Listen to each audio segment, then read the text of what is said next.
Good morning and welcome back to another episode of The Southern Tea. This week is going to be very different. We are doing a crossover episode. This is part one, and part two will air on Coffee Convos podcast tomorrow. Welcome, Kail. Thanks for having me. This is weird. This is so weird, and I sort of don't even know where to begin. My first question for you, just to sort of give people an idea of why we're here, is what brought us to this point? Why are we sitting here in this way? You know, I wish I had a clean answer to that, but I think it's more than just a direct answer. I never had any intention of doing this. The Lifetime documentary of my family came out back to reality, aired roughly 8 or 9 weeks ago. There was a teaser that came out, and then there were multiple episodes addressing me directly. I was not a participant on this show. I was not asked to participate on this show. Even if I would have been asked, I would not have participated on this show. And then there was a secondary recap episode, as a lot of reality TV people do recap shows that they've been on. That was done on their podcast. When I found out about the Lifetime Back to Reality documentary or docuseries, whatever they called it, I had reached out to my nanny. It was actually even prior to that. I had been referred to as Cruella by Savannah, and I kind of took it in stride for a couple of days and had posted on my Instagram just Cruella DeVille with 101 Dalmatians and was like, this is going to be my nightly watch, you know, just kind of taking it on the chin, move on. Then the trailer aired. My last communication with my nanny was July 8th of 2025, and I had discussed with her about reaching out to my dad to have him give me a call. At that point, regardless of what would have aired on this documentary or docuseries, I was willing to have a conversation with him. And I gave her a timeline of when he should reach out.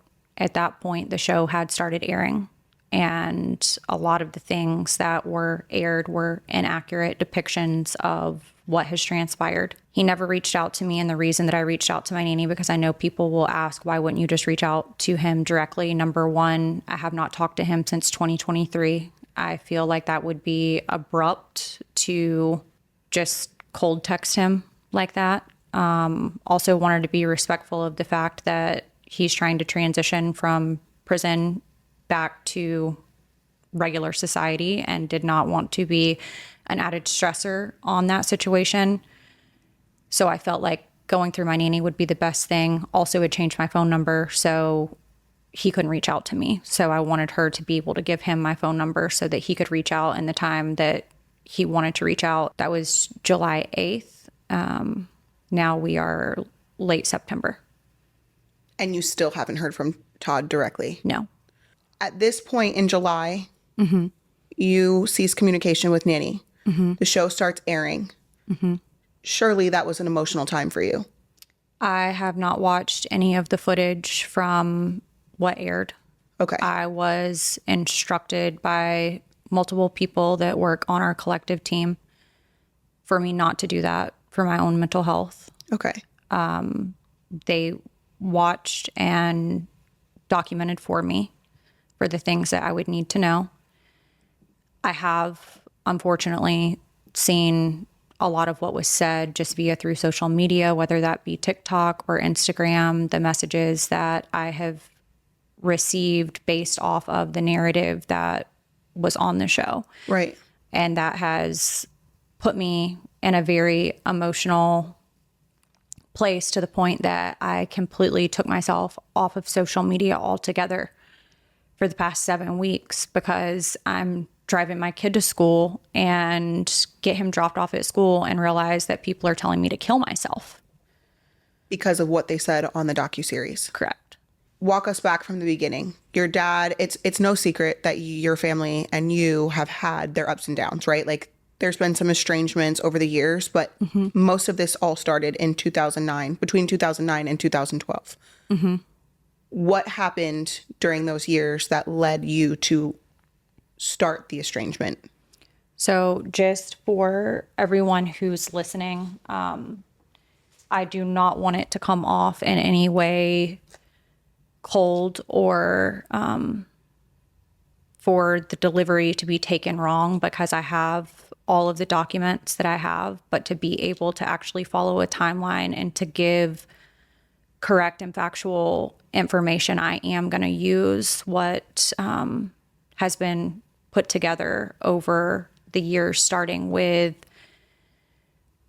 what you're asking. The first cease and desist that I had received from my dad, I believe, was in 2012.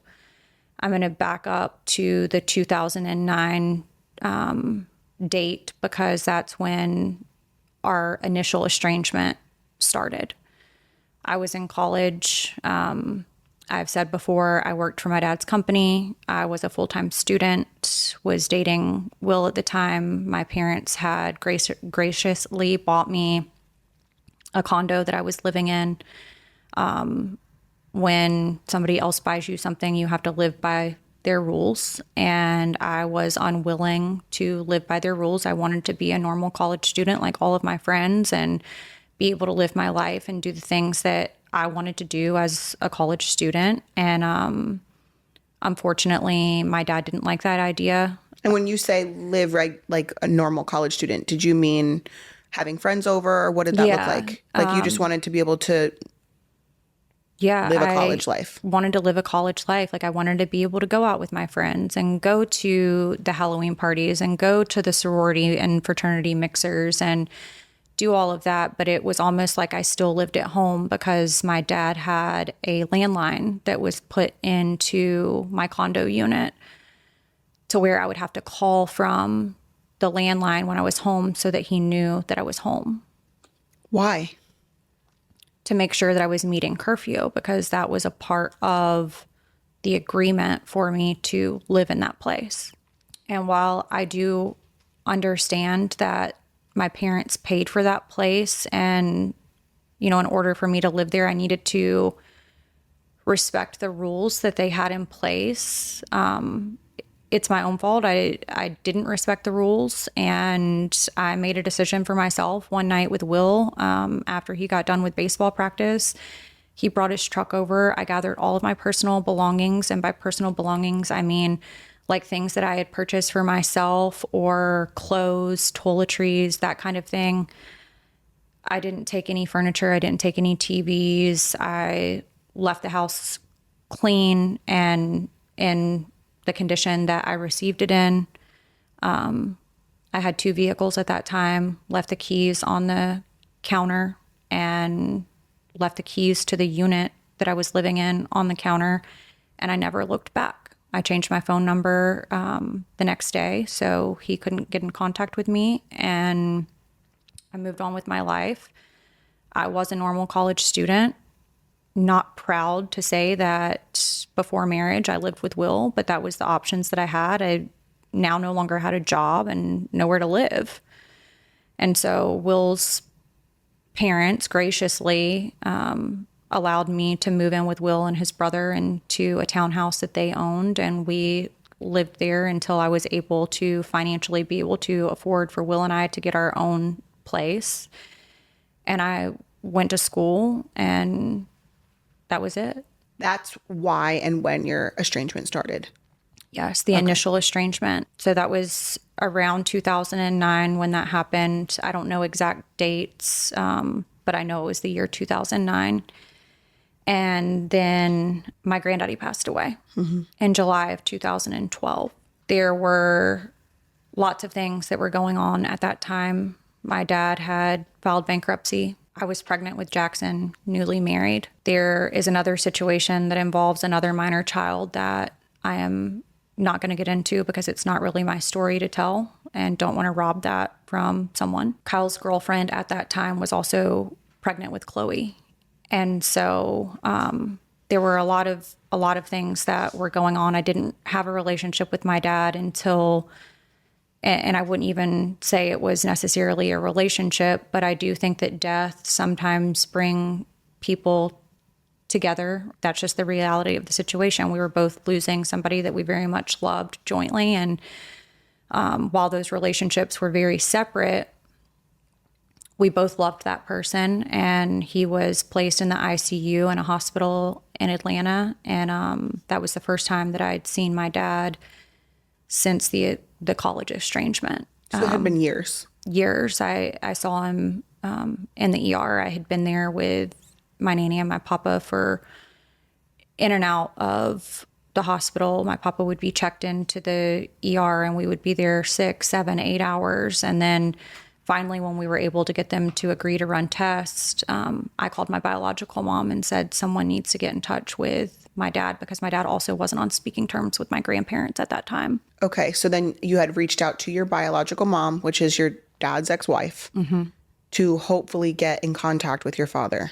Yeah, I did not want to reach out. My papa was sick, and I don't know if it was a pride thing for my nanny that she didn't want to reach out. I don't have the answers to that. They would have to answer. But I had reached out to my mom because I felt like my dad needed to know the seriousness of what was going on. To my knowledge, she either phoned him or texted him to let him know that his dad was admitted into a hospital. And by she, you mean your mom? Yes. Your mom reached out to your dad? Okay. To let him know that he had been admitted into a hospital and that he probably needed to get there because it didn't look good. And so at that time, my dad had a home in Florida. They had been at the beach, and my dad drove back, and that was the first time I had seen him since the estrangement. My papa was admitted into the ICU after tests had been ran and they had figured out what had actually been going on, because it was a period of time that there were health issues, and until they ran the test, we didn't know. And so once he was admitted into the ICU, we were doing daily visits there. And so obviously with us all collectively doing daily visits, I'm seeing him on a daily basis. And then that sort of transitions into the conversation about a pilot and filming for a TV show.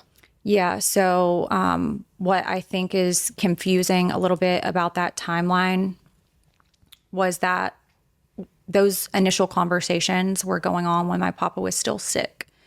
And so because we all went back to the state of South Carolina, where we're originally from, we didn't know how long we were going to be there to do the funeral services and have family over to my parents' lake house and like all of these things. I believe, or it was said to me, that the pilot was initially scheduled to film in July. However, when my papa passed away, they moved that and did not start filming the pilot until August. Okay, because of the passing and... Yes. Okay. So the end of August and the first week of September 2012, that is when you guys start the pilot for Chrisley Knows Best. Yes. Prior to that, though, I had received a cease and desist from my dad, dated February 20th of 2012. Because of the contents of this email would have information about a story that's not mine to tell.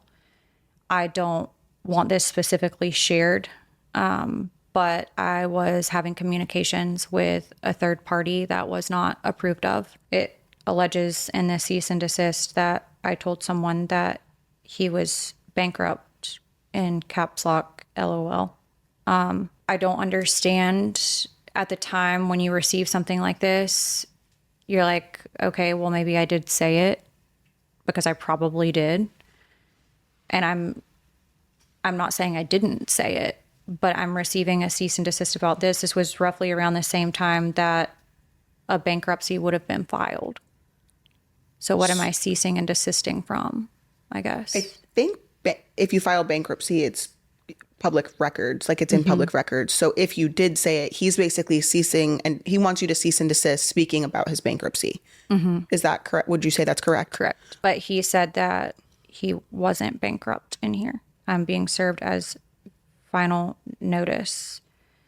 talking garbage and lies shows how low of a human being you truly are. You told her that she needs to be careful talking to me because I will record her and that I am going bankrupt. You're the only one bankrupt, both financially as well as morally. He put that in the text? In this email dated February 20th of 2012. But you were willing to look past that at the time of your grandfather's death? Yes, I was. I always say I don't live with regret, but that's in fact a lie. Like I do. And I think it's something that we just say, like live life without regrets and like everything happens for a reason. No, I let my heart get in the way of my mind. In what way? Do you mean you regret having communications with that person, or you regret forgiving him and having conversations with him around the time of your papa's death? At this point, while I understand some people might think that this is a crazy way to communicate as family members or like a father and a daughter, I didn't really feel like I needed to forgive him for anything, right? Like was that maybe normal he for just, yeah, I mean, not a cease and desist. Like this is the first, like, obviously not legal because it's coming from him. Like anybody can tell you to cease and desist from anything, right? But this was the first time that anything like this specifically had ever happened. And I will acknowledge the fact that I didn't want to live by his rules from the first estrangement. So there is a part of that is my responsibility, right? Like I chose to leave that situation. Right. So I don't need to forgive him for his rules. Like that was his rules. That was his property, you know? And so at this point, I do not feel like there was a need for forgiveness. So what is it that you regret? I regret not going back and looking at things in the way that they were and the way that I had the estrangement for those years and felt completely unsupported in school.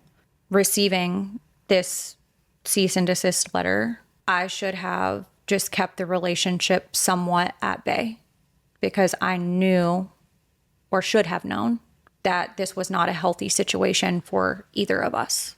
By keeping the relationship at bay, what does that mean? I think that it's kind of like let's think like an extended family function, right? Like lots of people in the family might be invited to Thanksgiving. And while you might, as people like to say now, kiki with them over Thanksgiving, doesn't mean that they might be in your personal life. You know, it's like a cordial relationship. Like, I love you and we're going to leave that here. Mm-hmm. Like sort of at arm's length. I Yeah. love you from a distance. I'll see you when I see you. Yes. But not a complete cut and dry estrangement. Yes. Okay. Also, just to say, I was pregnant during a lot of this time. So there was a lot, I feel like, emotionally going on. I had just gotten married at the beginning of 2012. I got pregnant way quicker than what I thought I was going to. Got married in January, pregnant. Found out I was pregnant the day after Mother's Day. Oh, wow. And my papa had passed away. And this pilot is going on, right? And in my mind, I'm like, okay, I'm just graduated from school. I graduated in a summer semester, a couple of days actually before my papa passed away. So I'm roughly around 6 months pregnant at the time of his passing. And now all of a sudden we're doing this pilot. And it was kind of positioned to me that we don't know if this will, like, anything will happen with this, right? Like, X amount of shows are pitched per year, and only a fraction of a fraction of a fraction of those get picked up. Mm-hmm. So I'm thinking to myself, I don't really want to do this, but I guess I'll do it because who's going to pick us up, you know? And how was it positioned to you? Did Todd tell you you needed to be a part of it? Did he ask you or did he tell you? Prior to the pilot ever filming, the producers from the production company had a couple of Zooms with me. And I think they were kind of building out the story of the pilot. and how they were going to do the different episodes. And so I don't know because I only can reference what I was involved in, but I would imagine that they probably had those Zooms with all of the family members trying to, gain information so that they knew best how to present the family.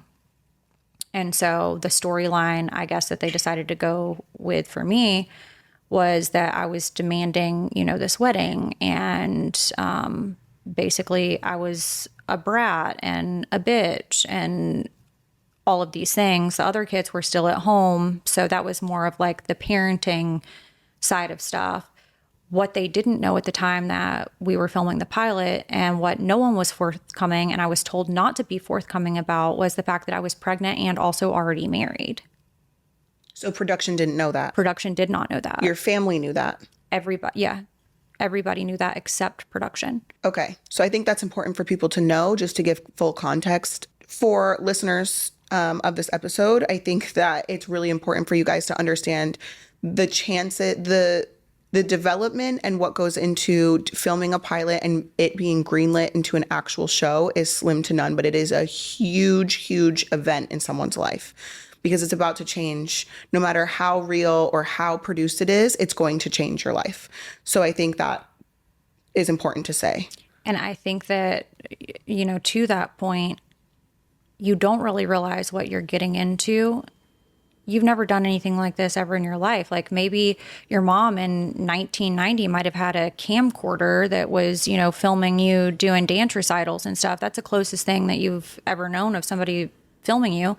At this time, I didn't even have social media. Like I no longer had a Facebook. I had never had an Instagram, like none of that stuff. So you show up to this pilot filming and there's crew everywhere. There's cameras everywhere.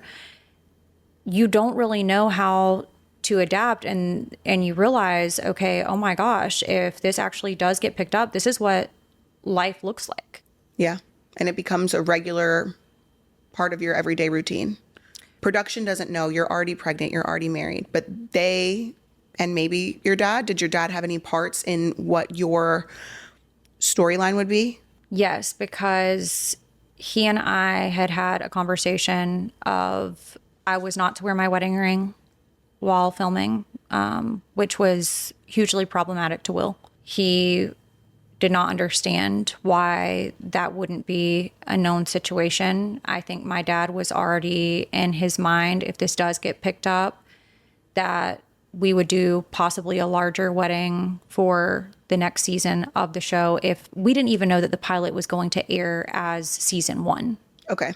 Like that was all unknown. So in our minds, it was like, okay, well, the first season of the show then will come out with you're pregnant and you're married or a wedding. Okay. So you guys sort of had the conversation. Mm-hmm. At what point did you then decide I'm not doing this? So while the pilot was being filmed, there was also one-on-one or two people, I think my parents were interviewed together and then there were one-on-one with production interviews that were going on. And I was scheduled to film that day and was in my parents' hallway leading into the kitchen where they were filming this interview. Call it nosy if you want to call it nosy. I overheard, because I was in the hallway, them repeating to production that Lindsie was demanding $1 million wedding. While filming? While filming. So that was decided that was going to be your storyline. Mm-hmm. Okay. And so that's the point that I went upstairs, gathered the things that I needed to get that were mine, and took off my mic. My dad came upstairs and he said, if you walk away now, you walk away forever. And I said, I'm good with that because I'm not doing this lie. Like, I'm already married and I'm already pregnant. Like, why am I going to be presented as I'm demanding this $1 million wedding? For freak's sake, I eloped. Like, I'm already married. Rightfully so. You don't want to upset your actual husband because at the end of the day, you have to go home to your husband and your family. Correct. So I could see that. And I was close to my husband's parents and his family because through the estrangement, that was my family, right? And so in the event that this does air, what are they going to think? How do you explain it to someone who's not? How do you explain that? Mm-hmm. They don't have any knowledge of TV or what the mindset was for that storyline. None of, if it would have been a situation where we're like, okay, we're all agreeing that we're going to run with this story and everybody's been made aware and the joke's on production, that's a different conversation. Sure. But when your husband is upset about it, you didn't agree to it, and now you're going to be, and I've always said that about production. If you want me to be the villain, tell me that ahead of time. Don't edit it and I have no knowledge of it. Yep. I'll give you all what you want, but I got to be a part of the plan. Correct. So I could... Like, let's be teammates here. Yeah, no, I agree with you. You then receive letters from attorneys about suing you after you decide to walk away from the show. So I walked away that day. At that time, Will and I were living with my nanny. Again, Papa had just passed away. We moved in with her while we were building our house, and it was good for me and her. She had just lost her best friend and the love of her life and had not really known a life before him. And so I felt like at that time I wasn't working. I was pregnant. We can go through this together, right? Like, I'm going to get through my pregnancy and you're going to get through the early phases of the grieving process, and I can have lunch with her and we can have dinner with her. And that was the whole mindset behind that. So I was at home one day and FedEx came, and it was a letter that was addressed to me. And it was from an attorney named Harrison J. Dosick, very high power attorney from what I recently researched. He actually, unfortunately, passed away at 65 years old, but he did trademark stuff for Angelina Jolie. So, Okay. I mean, this is not just, some run-of-the-mill attorney. Like, we just paid a couple $100 to have him send a scare letter. Like, this is a high-powered guy. And the letter, unfortunately, I don't have the copy of that letter. I never had an electronic copy of that letter. It was only sent via FedEx, but I do have my responses that I sent via email. September 5th, 2012, I say, I am responding to your letter of last week and requesting a copy of the acting services agreement I signed.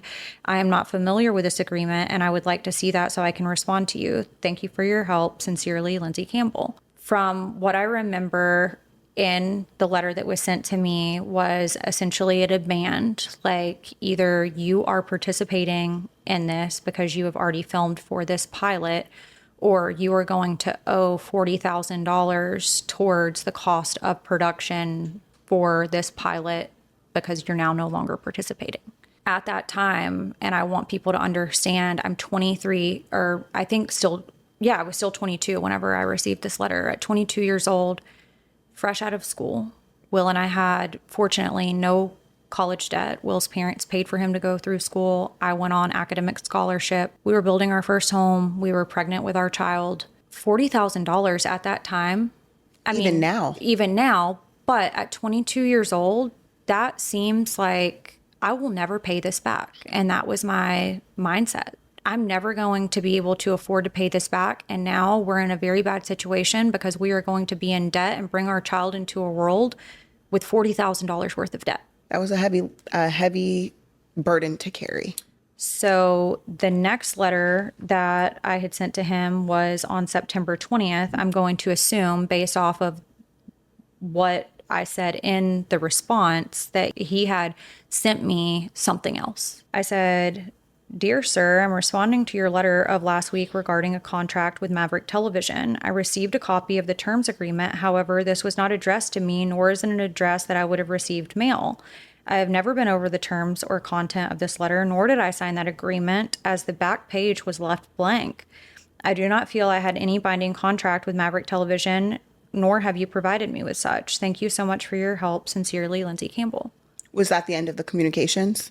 Yeah, that was pretty much the end of the communications, because I knew I was either going to pay the $40,000, they were possibly going to sue me, or I was going to do the show. So even though you didn't sign it and you had never gone over them, you still were in fear that you were going to have to owe them $40,000 and decide to go back to the show. Do you remember what that conversation was like with your dad? Like, did it end up being okay? I don't remember what the conversation was like with my dad, although the pilot aired as season 1. And season 2, I was a very minimal cast member in season 2. So your dad was just okay with you not doing the wedding and having that storyline? Yeah, I mean, that had already aired. You know, it aired on the pilot. And so it just was what it was. Sure. Like, that's what you said. That's what aired. That's not what happened. And just proceeded on. Again, I was a very minimal cast member of season 2. And the reasons behind that was because production had put together a therapy session for me and my dad. And we were to meet at this therapist's office. This was neither of our therapists. Like, we had never met this person before. The session did not go well. And he took off his mic, said it was his show, that it was not going to air, and that he would not film with me anymore. So from that point forward in season 2, I don't know how many episodes that I appeared past that, but I don't believe it was any. So you did 2 seasons of Chrisley Knows Best. I did 5 seasons. I went back in season 3. So he says in season 2, he's not going to film with you anymore, but you guys reconcile and you go back in season 3 at some point. At some point. Okay. Yes. In 2016, the show renegotiations begin and you ask for payments for your son. At that point, Jackson is born. If you're going to be on the show and he's going to be on the show, naturally you're going to ask for compensation. How did that go? I was told that he would not be compensated. Why? If I wanted him compensated, then it would come out of what I was being compensated, which is kind of counterproductive, right? Like, my fee was my fee and his fee would be a separate fee. What I didn't understand was there was negotiations that were done for Chloe, but I wasn't allowed to negotiate for my child. So why is one, they're 45 days apart in age. Why is one being paid? I have factual proof and evidence that my child was requested via email from production on schedule for set scenes, but he was not being compensated. What did that look like for your relationship with your dad? Did you continue to have one and sort of decide, okay, well, if I'm going to be a part of the show, if I don't want to pay the $40,000, I essentially have to have Jackson film and pay him out of my own money? Like, you, that's sort of where your hands were tied. Yeah. I don't want to put words in your mouth, but that's what I'm getting. Yeah, it was like, this is what's going to be the income going into your house based off of what the kids are paid, and he's not being paid, but we need you to sign a release for him to appear, and there is no compensation for that. It's up to you. And I'm just going to expand on that just a little bit. At this time that Jackson was filming up until this point, he was still in either a mother's morning out, like at the preschool. I tried to work with production on him not missing those days at the mother's morning out.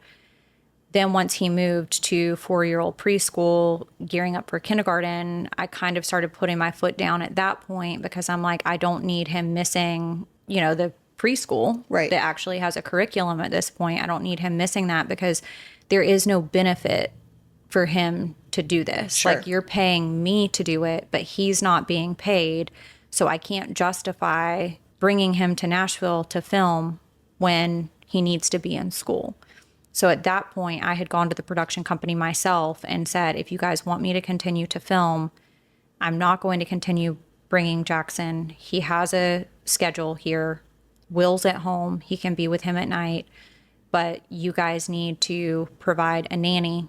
That's the least that you can do. Sure. Provide a nanny for me to be able to come and film.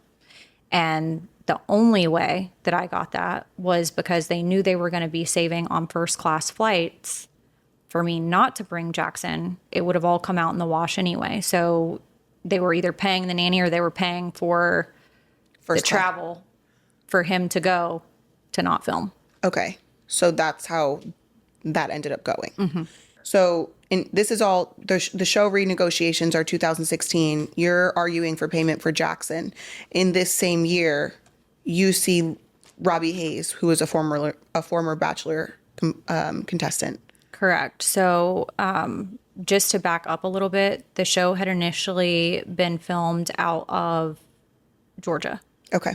When my sister decided that she was going to college in Nashville, my parents relocated and moved the show to Tennessee. Got it. Okay. I had to travel at that point So I would fly to Nashville. Sometimes it would be like if I was requested for a day and then not until 3 days later, I would fly in and fly back home. Like fly in earliest flight out, fly back home. Great strain on the marriage for I sure. bet. But I just want to note that that wasn't the only strain that was on my marriage. My dad did not have a good relationship with my husband. He did not accept him.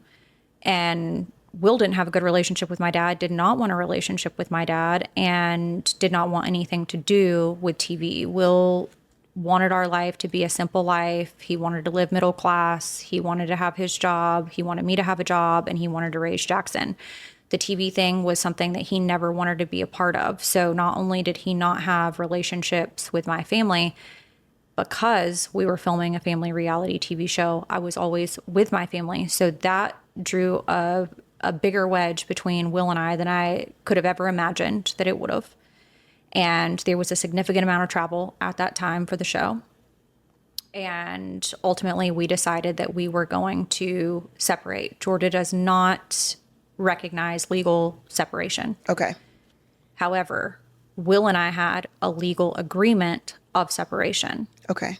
At that time, I separate from Will and I start seeing Robbie Hayes roughly around September of 2016. In doing so, you and the person that you're dating go to a friend's house and hook up at some point. Yeah, so he had come in town for a weekend. We had plans to go to Topgolf. We went out to the bars drinking. We were having ourselves a good time and ended up staying over at that time one of my friend's apartments with her and her boyfriend. I do think that this is an important detail for me to share. The whole reference to puppy cam. She had a dog that had seizures, and when she was at work, she had installed that puppy cam so if something happened to the dog, that she could go home. Okay. That's why she had the puppy cam. Yes, did we have sex at her place? Yes, we did. That's why I've always said, did I consent to that? No. Did I know that that camera was watching? Absolutely not. Could there be a potential that there's one because the dog cam does exist and we did do that? Yes. So now we're going into January 2017. So not far off from this time that you had at your friend's house and there being a puppy cam. In late January, you're out at a football game with your friends. Is following you from place to place. So initially, me and a group of my friends had gone to a local hotspot in Atlanta to watch football. Okay. When we arrived, we never saw her there. Later, one of my friends pointed out, hey, that looks like her, but she was wearing sunglasses inside. Were you guys not friends at this point? We were not in communication at this point. Why? I had found out some information about her that did not sit very well with me. And I was just a friend that would go and hang out with her at her apartment, have a glass of wine, watch reality TV, get dinner, that kind of stuff. Like we talked about hair products and we talked about makeup and clothes. Like that was the basis of that friendship. When I found out that there was a whole other group of friends that she was hanging out with on the weekends that I wasn't hanging out with her, I found out that information and I was like, well, I don't align with that. Like I don't do stuff like that. So I just need to cut off communication with this person. So I did. And so it was a shock to you that you're going out and she's sort of in every single space that you're in. Yeah. In fact, because of the friendship, she would have known if she saw me at one place and I left and I was going somewhere else, she would have known where that other place would be that I would go to. And she was popping up there right after you or right before you. Correct. Okay. During this time, you're still filming Chrisley Knows Best. Yes. Does she have a relationship with your family?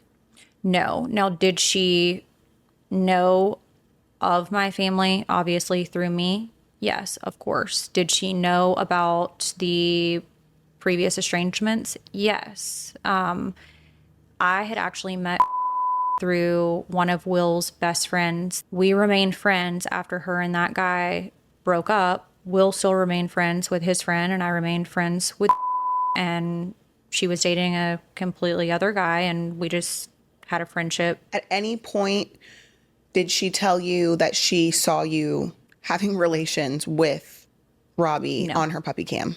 No, So a puppy cam, a sex tape, anything like that would have never crossed your mind? never. What does she say to you? What types of things is saying to you when she's basically following you from place to place? The first place, she approached my friend group and said that she would like to talk to me privately. I was there to watch football and hang out with my friends. I was not there for that. I was not there to have a conversation with her, and quite frankly, didn't want to have a conversation with her.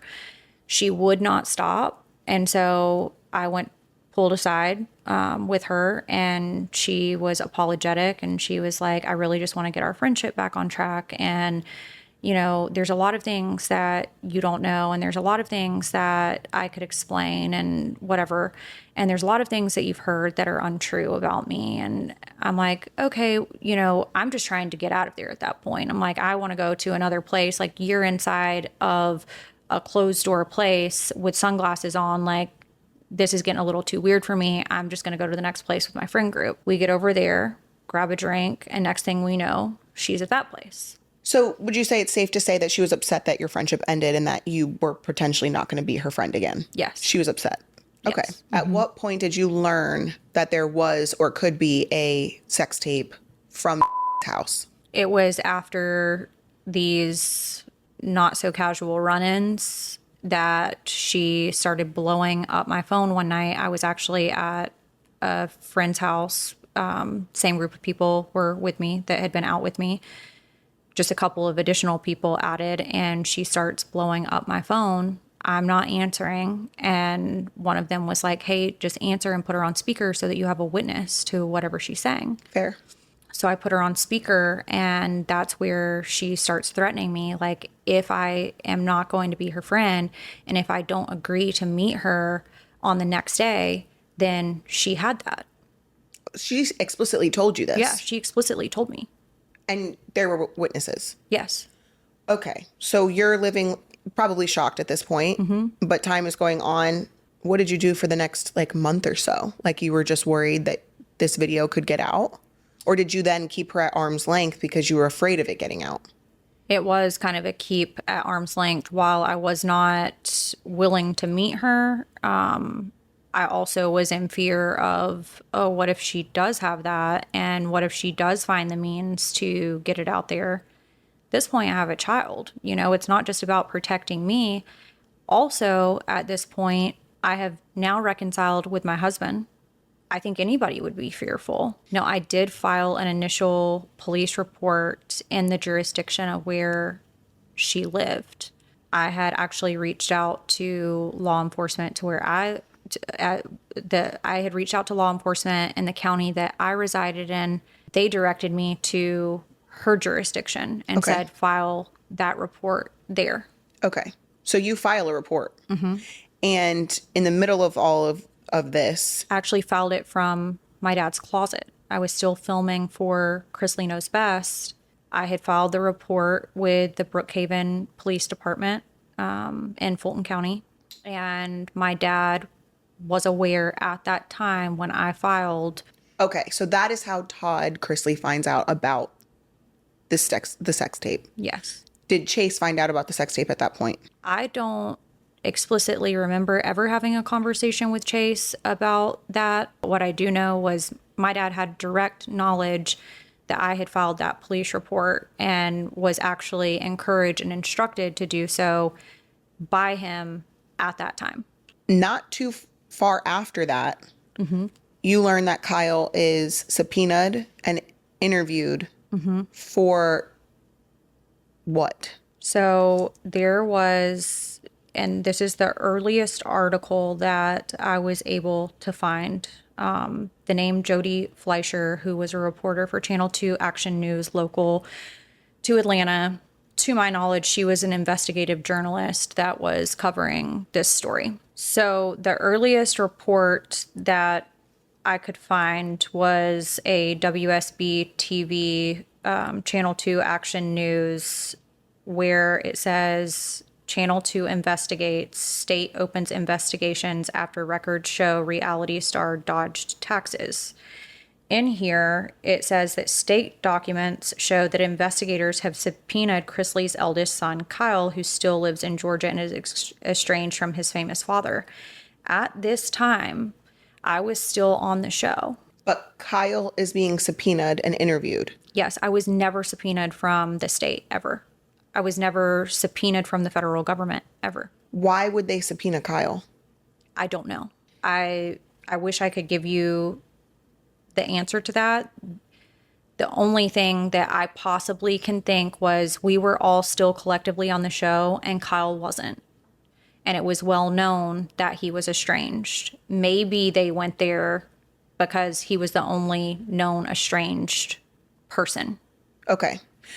But because he was subpoenaed and interviewed, that is how you found out? No. I pulled this article. This is the first article that I could find with the earliest date of anything publicly coming out outside of the bankruptcy filing. Those are federal documents, right? I found out watching TV with Will one night. I had come back from filming and was watching TV, and it flashes across the screen on Channel 2 Action News this story.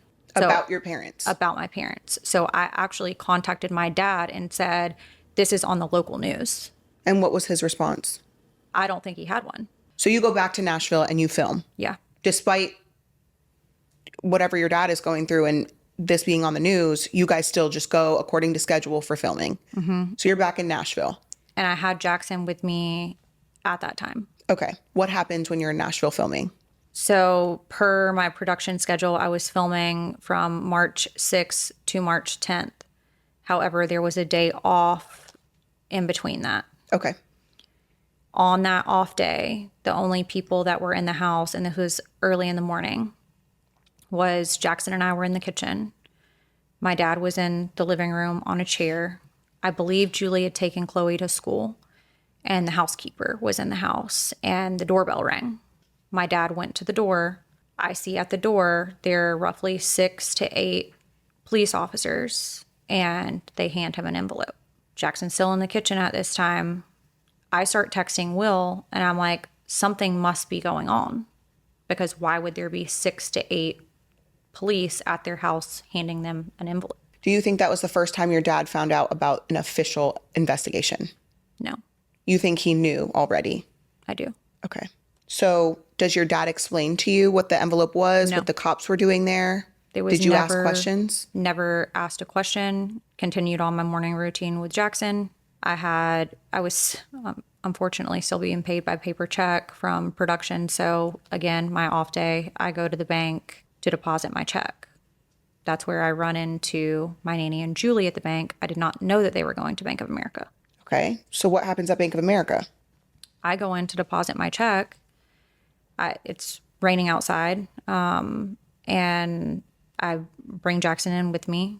Nanny's there. I ask her if she can watch Jackson while I go in to deposit my check. Julie's in a side office. When I get finished depositing my check, I get Jackson from Nanny, and then Nanny goes into that little office that Julie was in. When I saw them there, I was not expecting to see them there. I didn't know that we were all going to the bank, but I specifically remember I had to deposit those checks, and I was going to J. Crew to return some stuff that my dad had purchased for Jackson. And I asked them, what are y'all doing here? And it was told to me that Nanny was being added as a signer on the Bank of America account. Which, if you're looking at the grand scheme of things, is a little suspicious, in my opinion. When did you start speaking to Kail again? So I did not know this because we were not in communication at all. Kail was completely estranged from the family. He had gotten a job at UPS, I think he started in seasonal, like stocking trucks and stuff. And then he got his own route, was driving a truck, and he was on my route where my house was. But he never reached out to tell you, hey, you're on my route? Never. So did you just happen to see him one time? I saw him. I opened the door. And it was him? And it was him. And what was that like? Heartbreaking. It's like we're all doing this show and we have our own lives, and he's working for UPS, which is a great job, right? Yeah. Make a very decent salary. But it's just kind of like it slaps you in the face. I open the door and he's standing there, and part of me was like, oh God, is he in trouble? But no, he was just my UPS driver. And so we kind of started having small talk from there. And he was like, I live really close to you. You didn't even know he lived by you? No. So at some point while your brother is your UPS driver, are you only talking when he's delivering packages, or are you now in communication with Kyle? No, we shared contact information at that time. It was a very surface type relationship, but in my mind, he's my biological brother. He's delivering my packages for UPS, had struggle with staying on the right life path. I'm like, okay, well, maybe, he's doing a good thing. He has a wife, like all of these things. In the meantime, all of this stuff is going on, this Channel 2 stuff. Kyle divulges to me that his now ex-wife was the source of the story. Not Kyle. Not Kyle. So Kyle gets subpoenaed. Kyle gets interviewed. Action 2 News is reporting on this, names Kyle, but it wasn't Kyle that tipped her off. It was his wife, his ex-wife. Yes. His wife at the time. That is what he said. Okay. Yeah. Do we believe him? I do, because later I find out that there was also communications from her to the bankruptcy trustee. I find out this information from Kyle. I get in contact with because I know she's having these communications only vicariously through my brother. I wanted to get information from her. Is your brother's wife at the time? At the time. Okay. I knew that she had information, so I wanted to get information from her, because you've got to consider, I'm still bringing my child to this place of work. 6 or 8 police show up at the front door. What's going on? Because no one's being forthcoming. And quite honestly, I don't necessarily blame my parents for not being forthcoming, because that's their dealings and stuff. But when you're also filming a show with your family and that's other people's place of work, whether it's your home or not, that is our place of work, and that's going on, that is concerning. I would agree. So I ask, do you have anybody's contact at the state so I can call and try to find out information, because I'm scared to bring Jackson back there. Also, you have to consider, Will didn't like us filming on the show at all. Let him find out there was 6 to 8 police officers showing up, and let him find out that there's something going on, and, that's going to put a further strain on your marriage that you just reconciled. Correct. So I felt like, as the mother in the situation, I'm bringing my child to this environment. If my husband finds out that this is what he's being subjected to, all hell's going to break loose. So I get in contact with Josh Waits only for informational purposes only. Like, hey, I am now aware that the state of Georgia was the one who had supporting officers from Nashville. I don't know how that works, but maybe if it's like an out-of-state service, they need local law enforcement to assist. So I do think that's why there were all of the extra police officers and then him serving for the Department of Revenue. I just wanted to know, not the details of the situation, but like, is this going to continue, or was this a one-time thing? Because I need to know if it's safe for me to bring my child back into that environment. And at that point, he told me, no, in my opinion, as a parent, it is not. The situation is going to get far worse before it gets better. So what do you do with this information? I do not bring Jackson back to Nashville at that time. I also personally feel like, because I reached out to the Department of Revenue and the individual that was heading it up at the Department of Revenue, now this person had my cell number and had provided me information. He knew at this point that I was leaving the show through communications. So you first decide you're going to not bring Jackson back, but then you also decide you're no longer going to participate. This officer is aware at that point that I am leaving the show. He had followed up a couple of times asking me about, if I had made the decision, if I was going back, or, could understand why it would be so problematic as a parent for your child to be in that situation. You don't want your child to be in that situation, even if it was like something that I did, right? I'm not subjecting him to something that someone else did that has nothing to do with him, right? He then sends me a text message saying that people within the Department of Revenue had put a punching bag in his office with my dad's face on it. Why? I don't know. What were you supposed to do with that information? Well, I can tell you what I did do with that information, and not immediately did I do it because there were other things that transpired that we can get into in a second. But ultimately, I was the one that gave that information to my dad. So you told your dad? I told him, yeah. Did you tell him the extent of what you knew? Yeah. Oh, you did? Mm-hmm. Okay. So we're still in March. All of this is transpiring in March. Mm-hmm. So at the end of March, there is an incident with Julie. Mm-hmm. By this time, you have already told Todd, your dad, everything that you know up until this point. No. No. I had not. You had not told him? No. Okay. He wasn't even aware that I knew what was going on. Okay. Because he had not been forthcoming. And it was kind of like a tricky situation. I wanted to protect myself and my son from being exposed to whatever that exposure could have potentially been. But also, in a weird way, give them the privacy to be able to deal with whatever they were dealing with the thoughts that eventually they would come to us and let us know what was going on. Sure. And you could imagine that it was probably difficult and you didn't want to be the one to say, I know what you're going through kind of deal. So there's an incident with Julie. Mm-hmm. What was the incident? I've heard variations of the accounts. So is there anything that you want to say about that? That situation is just, unfortunately, very disheartening. The incident that took place was a physical altercation. I do know that that was referenced in this Lifetime documentary.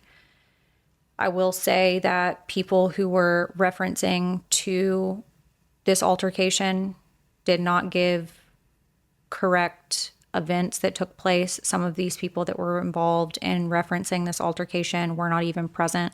But there was a physical altercation. However, for the purposes of this interview, outside of that, Julie has never done anything to me and has not gone out of her way to emotionally harm me or had reckless behavior. And so for that, I want to extend the courtesy to not reference any details regarding that event. Okay. Did you end up reporting this physical altercation anywhere? I did. Who did you report it to? I reported that physical altercation to All 3 Media America. So there are records of this altercation and significant records. Okay. I just wanted to clarify that because I think that for everyone involved here and for the viewers, the listeners, the audience that have followed all of the Chrisleys, you yourself included, I think everybody's confused about why you left or what the incident was. And there's been various accounts of it. And so I think it's important to note that you want to keep it private, number one, but number two, there are records of what happened. So I think that's important to note. The production company did hire outside counsel after I started putting the pressure on them doing something about it. I had decided to stay on the show, and that was my job, and that was my income. Now this altercation has taken place. I don't care if anybody gets in trouble or if they don't get in trouble, but that situation needed to be addressed because that is not a healthy work environment. People gave statements regarding that incident that were not even physically present for that incident. This incident that we're describing right now happened on March 29th, 2017. Mm-hmm. But somewhere between March 29th and May 17th, you go back to film. Yes. So I don't necessarily recall that the date was March 29th, but if that's what records indicate, then that is true. I do know that I went back to film just based off of this filming schedule that I have. Season 5, Thursday, March 30th schedule. I was requested for scenes on this day for a family bowling match at King's Bowl in Brentwood, Tennessee. They did fly me there. I flew back right after that. They had people that were there on standby acting as security because of the event that had happened. I had to finish out this season. Okay. This episode actually did air as the season finale, but in the way that it was filmed, it wasn't filmed in chronological order, if that makes sense. So this was filmed on March 30th, and they also put me on Julie's bowling team. One, I would like to note for the listeners, it is very typical in reality TV production to film things out of order, for them to film them in order, but air them out of order. So anyone listening, that is not uncommon. That's not something that is unique to Chrisley Knows Best or Lindsay's situation. That is something that happens regularly. Did you and Julie have any conversations between the incident and the time that you're put on her bowling team? And why would they put you on her bowling team? I don't want to necessarily say that that was malicious on production's part. I think that maybe this was already all pre-planned ahead of that happening. Okay. And the matchups of the people who were bowling made sense to me had that event not happened. Okay. Okay. Like Julie and I's mothers, Chase and Savannah as siblings, my dad and Grayson, I believe, and my nanny and her sister. So like that did make sense, and I don't want it to come off as if they intended to do that to cause conflict. I think it was just already pre-planned. That makes sense. I also had gone back to film, according to records, Tuesday, April 4th. It appears from this schedule that we did a celebration for Julie being in remission from her breast cancer diagnosis years ago. This happened at the Marsh House in Nashville, Tennessee. I was requested for that. We were all requested to wear pink wardrobe. I was specifically requested for this celebration scene that took place over a table in a private room because they wanted it to appear as if the entire family was there. They went around the table, and production cued this for us all to say something to Julie, and when it got to me, I didn't say anything. Because you guys were still not on speaking terms from So you're saying incident. that per the records, the incident took place on March 29th? Mm-hmm. That's what you're saying? Yes. Okay, so this would have been April 4th. So just a few days later. Yeah. You're probably not going to reconcile after that, that quickly. And I do regret that, honestly. That's another regret. I was kind of, I don't want to say forced because nobody can force you to do anything. Would there have been repercussions if I didn't go to this celebration from production? Probably. Should I have sat at the table and not said anything? No. What I did shouldn't you do? have. I just sat there.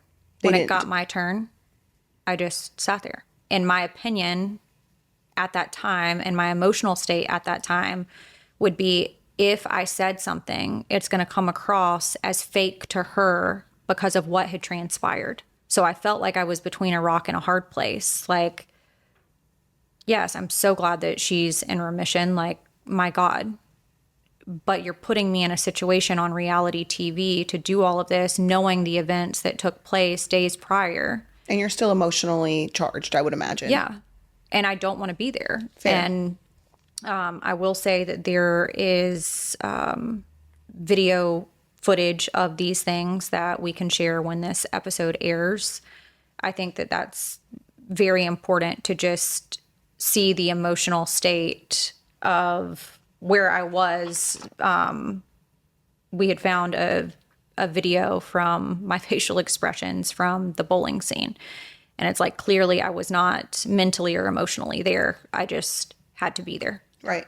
So the incident happens in March. You still have to film because contractual obligations.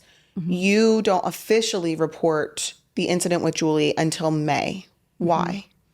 So I was attempting to handle this situation privately. Okay. I had spoke to my private attorney. There were communications somewhat with my dad, specifically between me and him, during the time that I was still filming. Okay.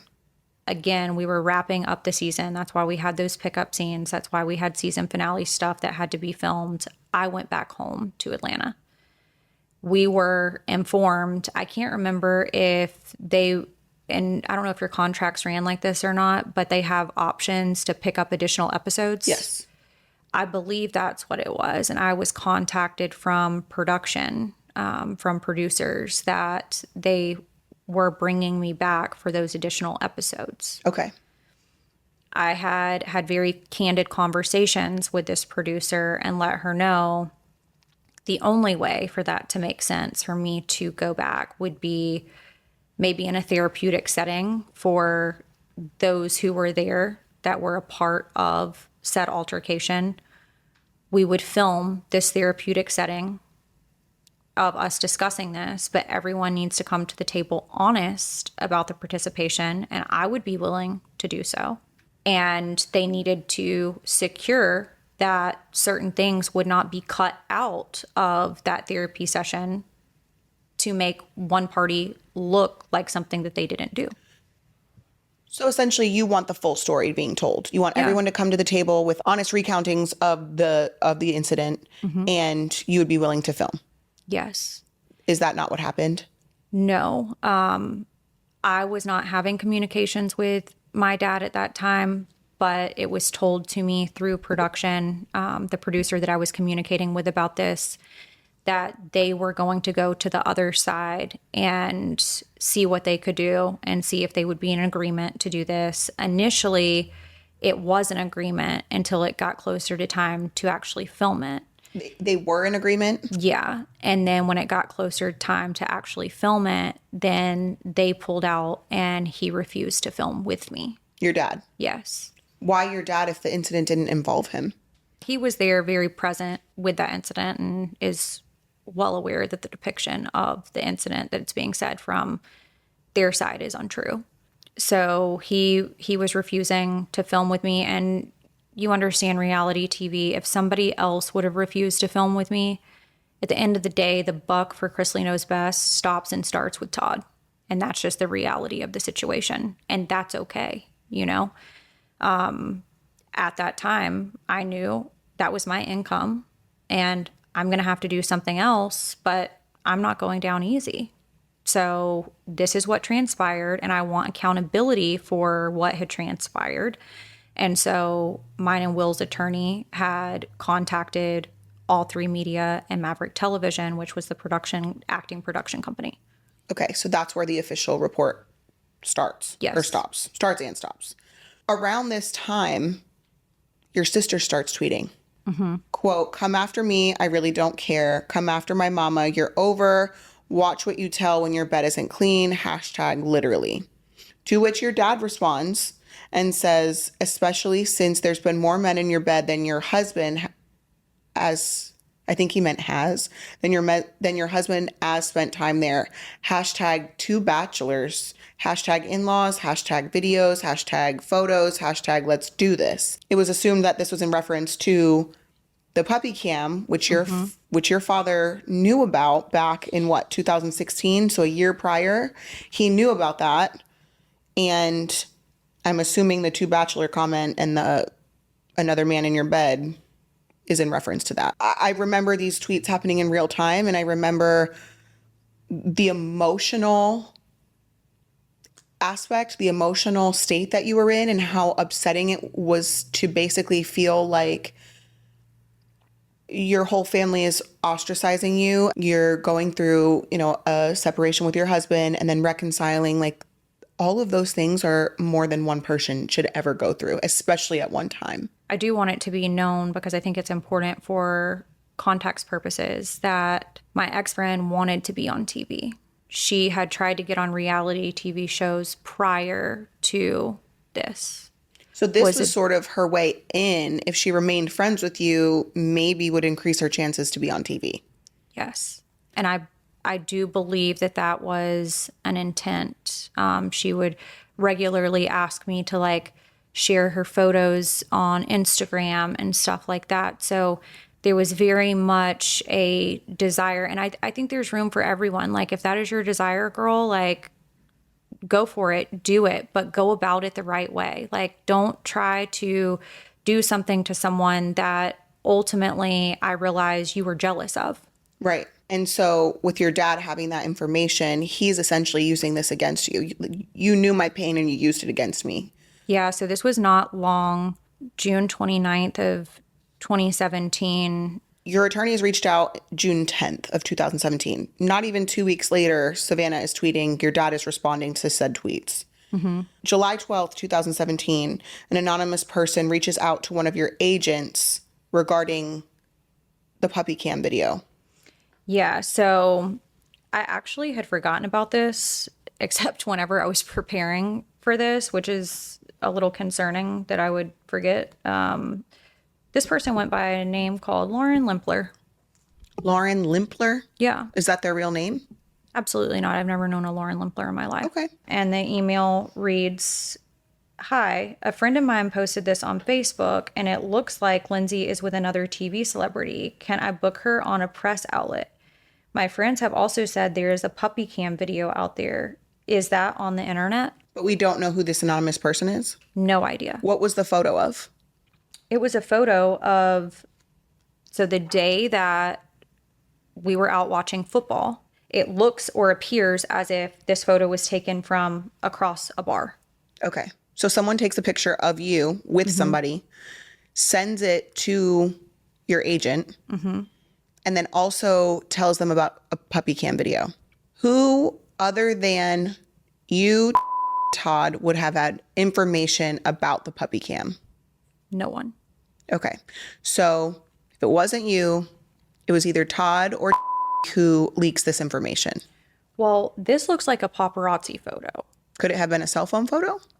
Absolutely. But I'm saying it clearly wasn't me because I didn't take that picture of myself. Like, it's not a selfie. You know what I mean? Sure. Like, it looks like somebody, like if you and I were out somewhere and someone saw us at a restaurant sitting in a booth, they might snap a photo and send it to somebody, Okay. right? Like, Sure. that's what this photo appears as if it was like an onlooker did this. But I know from looking at the photo, that's what I looked like and what my hair was styled like on the day that we saw her at those two bars. So 2 days later, Todd tweets, Laughing my ass off. Don't leak what you are afraid to speak. The struggle to be relevant is heartbreaking. I'm not even talking to you. Like, why are you, like, you have my phone number? Like, what? a month later, after this photo is leaked, the news about the puppy cam has leaked. Your attorney is in contact with production to talk about the incident that occurred on set back in March of this year. So during the same time, you're provided witness names to corroborate your account. Is that right? Did anyone also recount the same? To my knowledge and what I was told through my attorney at the time was that everyone was under NDA with them. So nobody could back up your story because they were under NDA. Yes, that's what I was told. No, I don't know for a fact if they actually were under NDA. So there's nothing you can do. Nothing. At this point, it is your word against everybody else's. And I understand the idea of wanting to protect the show. I get that. That is also their livelihood.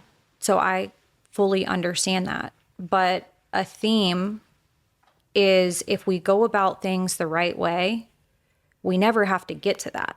Because if this was actually addressed and we were actually all honest about it and said, hey, maybe I shouldn't have done this and it wouldn't have led you to do this, that's okay. Yeah. Like, acknowledgement goes a long way. I think it's human nature to just want to feel heard.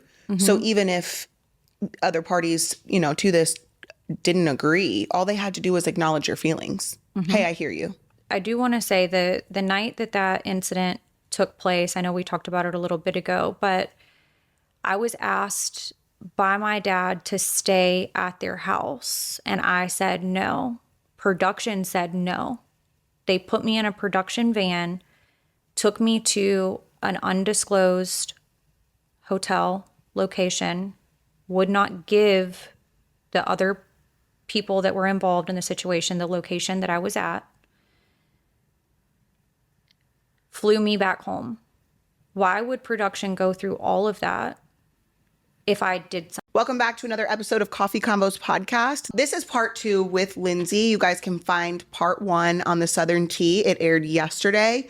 So this is sort of a continuation for everything that we've been going through with Lindsie. I understand that these episodes are going to be more on the lengthy side, but I do think that a lot of the context is very relevant. When I made the decision to address this, I wanted to make sure that everything was included because I want to put a cap on this and move on with my life. Nothing is resolved about the incident that occurs. Is that right? Correct. So it's on record, it's noted, but nothing is resolved. Nothing happens. Nothing happens. A month after that, Todd tweets again, like mother, like daughter, once a cheater, always a cheater, once a liar, always a liar, hashtag truth may cost you your kid, hashtag it's coming out, hashtag gloves off. Had you had communication since that incident and your attorney's reaching out to production, did you have any contact with Todd? No. No. So he starts tweeting essentially out of left field. Yeah, at 5:50 a.m. it appears. I guess he woke up thinking this. Okay. So this was his first thought waking up. Like mother, like daughter, once a cheater, always a cheater, once a liar, always a liar. Truth may cost you your child. It's coming out, gloves off. Okay. He immediately tweets following that, same day, quote, sometimes those that lie need to be exposed in order to stop the madness. Hashtag cheated twice. Hashtag thank God for puppy cams. Hashtag JAMRH. Hashtag sue me over the truth. Hashtag psycho. Oh, that was at 5:47 a.m. Okay. So Todd's Must woke have up been and a chose strain violence. of thoughts. I'm a little upset by this because learning that there could be a sex tape that you did not consent to is absolutely terrifying. Mm-hmm. Your father using that against you is absolutely horrendous. And while I can say if I'm taking accountability here, right? I am not proud that I chose to date someone through a separation. I'm not proud of that. But it happened. Mm-hmm. I did not consent to any type of video. In fact, I'm mortified by even thinking that it could possibly exist. But it's even more mortifying that your dad knows about it. And then it's further mortifying knowing that it ended up on Twitter. Did you reach out to your dad at this point to address these tweets at all? I don't believe so. Don't believe so. Okay. So thank God for puppy cams. Hashtag JAMRH. If you follow the bouncing ball here, there was the tweets from June 29th, 2017 with hashtag 2bachelors. Mm-hmm. Okay. So June 29th, 2017. We are now over to September 13th, 2017 with those hashtags. The hashtag JAMRH is Josh Allen Murray and Robbie Hayes. Why would your dad feel comfortable? And this is more rhetorical. This is more directed directly to Todd. Why would you feel comfortable naming other people in your mess with your daughter? Why would you think that's appropriate? I cannot imagine as a mother, as a parent, handling the hurt with my child in this way. This is highly upsetting, and I can't say that whatever he was thinking of you at that time, he was no better. And in fact, him being the parent is worse because I can't, I think about the times that I don't agree with my kids. I'm not going to go online and rip them to shreds simply because I don't agree with what they're doing, the choices they make, their lifestyle, right? Like, mm-hmm. That's not what I'm here to do. And I also just don't understand hashtag sue me over the truth. No one's suing you. I don't like the psycho hashtag either, because that's implying that you're a psycho. He's essentially calling his own daughter a psycho. Yeah, but I wasn't even engaging in this stuff. I remember these things in real time because this was around the time that we're putting our branding together for Coffee Convos. You and I are essentially friends at this time, and I don't remember you responding to it. I can't say that for certain. I don't believe anybody reached out at this time. Okay. I believe that my attorneys were only in communication regarding the investigation of the incident that occurred on set and me leaving Chris Lee Knows Best. Okay, and then potentially the police report about said puppy cam. Yes. At some point. This Sue thing continues to come up, dating all the way back to 2012, because in this cease and desist, I will have my attorneys file suit against you for slander and defamation of character. If you are broke now, wait until you pay an attorney $50,000 to defend your lies. You are a fraud. I've never threatened to sue him, and then he says sue me over the truth. Like, I don't understand what's going on. It feels like projection, but it just feels like a really immature way to handle a conflict with your daughter, no matter how estranged you may be, no matter how tumultuous your relationship may be. This feels like the wrong way to go about it. And it's just truly improper use of social media. While I understand there aren't rules on how you can and cannot use social media, I personally feel like this should have been handled in a more private manner. And regardless if people want to acknowledge it or not, we were in a family business together. We were doing a show together. It doesn't matter what somebody's role on that show was. We were all participating in that show together. I wanted to handle it as business. Like, this is a family issue, but also there is a business involved. I would also like to note that when the audience is seeing a family like yours and is highly likable on Chris Lee Knows Best, and it seems that you are the odd one out, it's easy to say, well, Lindsie is the problem. So you don't even have to know full context of any situation, and what everybody else says is the truth, and nobody's seeing any other way, which I can imagine would be very, very difficult for you because you're ostracized from your family in real life, but then also the audience of the show and the fan base following Chris Lee Knows Best is probably also ostracizing you in some way. For sure. And I think, there's always going to be situations where somebody likes him and somebody likes me, and then somebody likes Savannah, and it's like, because that one person likes Savannah and Todd, then they don't like me, So I think that that's true for any show, right? But I do think that there was an intent to ostracize me to some degree from the beginning back to the pilot, with me just not agreeing with my dad. I don't know why that was the case. It's fine that it was the case. Was willing to be a participant on the show and do what I was brought there to do. However, this was just very disheartening because it made me look like I was something that I was not. And regardless of, me seeing somebody through a separation or getting back with my husband, those are private matters that should have remained private matters and weren't for the general public to know. No, because it's not up for public opinion, and it should have never been handled that way. Further, if I wanted the public to know that, that's my story to tell. Correct.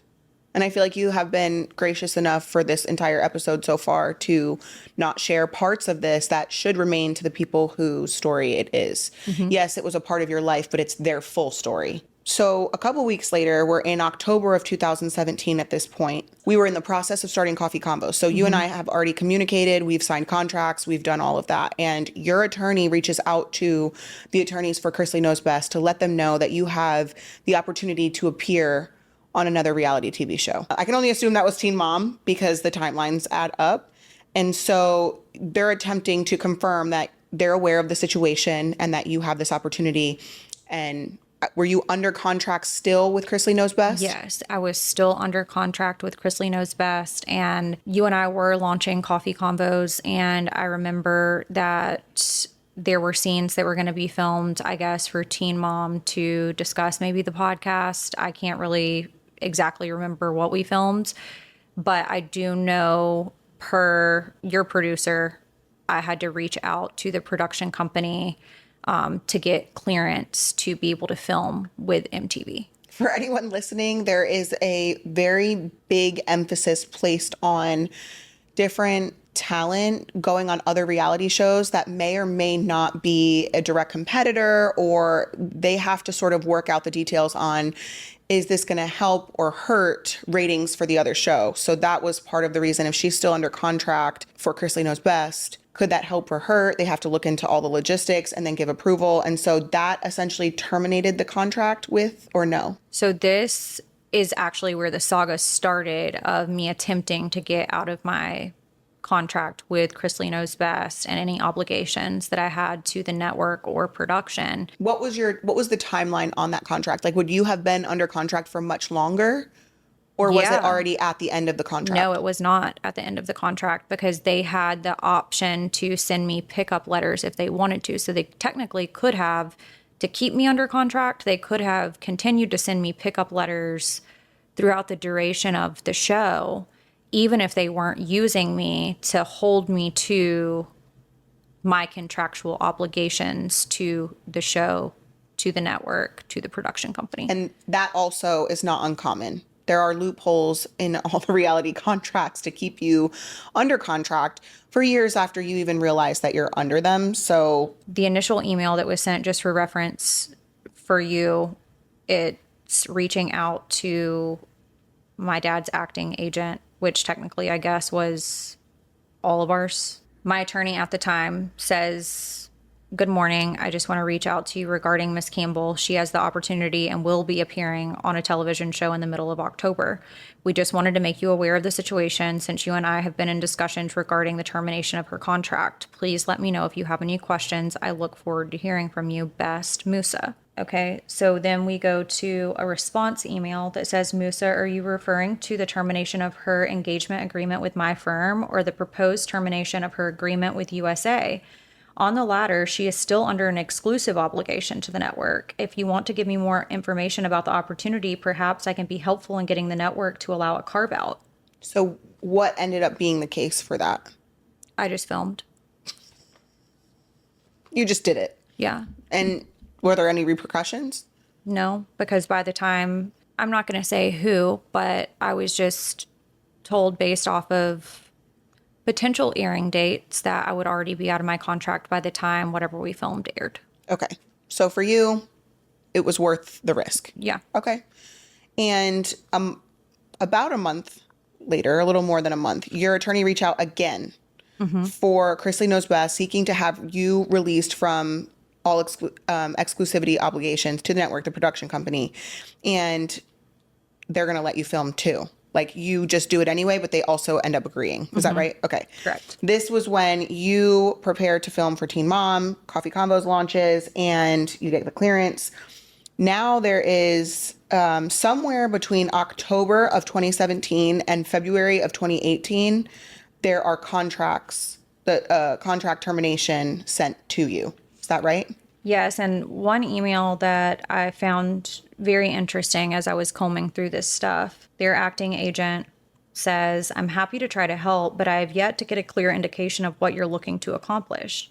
Based on our calls, I'm assuming that you're looking to get Lindsie released from her exclusivity obligations to the network and production company in exchange for executing a release of claims, confidentiality, and non-disparagement agreement. However, we need you to confirm this to me via email. Your emails have yet to give me clear direction on what you are looking to achieve on behalf of Lindsie.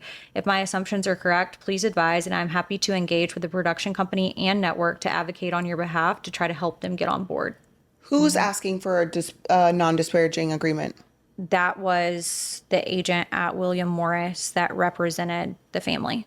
So it was if you want out of the contract, we need this. We need this in exchange. Why can't I just get out of my contract? I did want to hit on this email though, because I think it's important because of the last name things that have come up. There were discussions, and I don't know if these discussions happened over the phone with the acting agent at William Morris and my attorney, but it was said to me that I could not use the Chrisley last name for any future project, Including our podcast? including the podcast. But that is your birth given name. My attorney follows up and says, I had the opportunity to speak to Lindsie, and we are in agreement with the terms that you described. However, Lindsie does go by the name Lindsie Chrisley Campbell and intends to continue using the name. Lindsay's name is written as Chrisley Campbell on a driver's license, marriage certificate, and all other forms of ID. I trust that this is not a problem. Other than the aforementioned, we're in accord and look forward to your response with a written termination agreement. For clarity purposes, and I know that you've talked about this before on Coffee Convos as well as the Southern Tea, you never dropped Chrisley at any point. At any point. When I got married, my married last name, I dropped my middle name, which is Brooke. My name that was on all documents was Lindsie Chrisley Campbell. Okay. It was Lindsie Chrisley Campbell on social media platforms until I got divorced. When I filed for my divorce, I filed for a restoration of my maiden name along with my divorce filing. Was there anything said to whoever made this request that no, she's absolutely going to go by Chrisley? That is her birth given name. What other name would they have expected you to go by? A stage name? I don't know. In an attempt to what? Erase you from the family? Yes. Out of sight, out of mind. She doesn't even have our last name? I believe that is true. Okay. So the rest of 2018 is fairly quiet.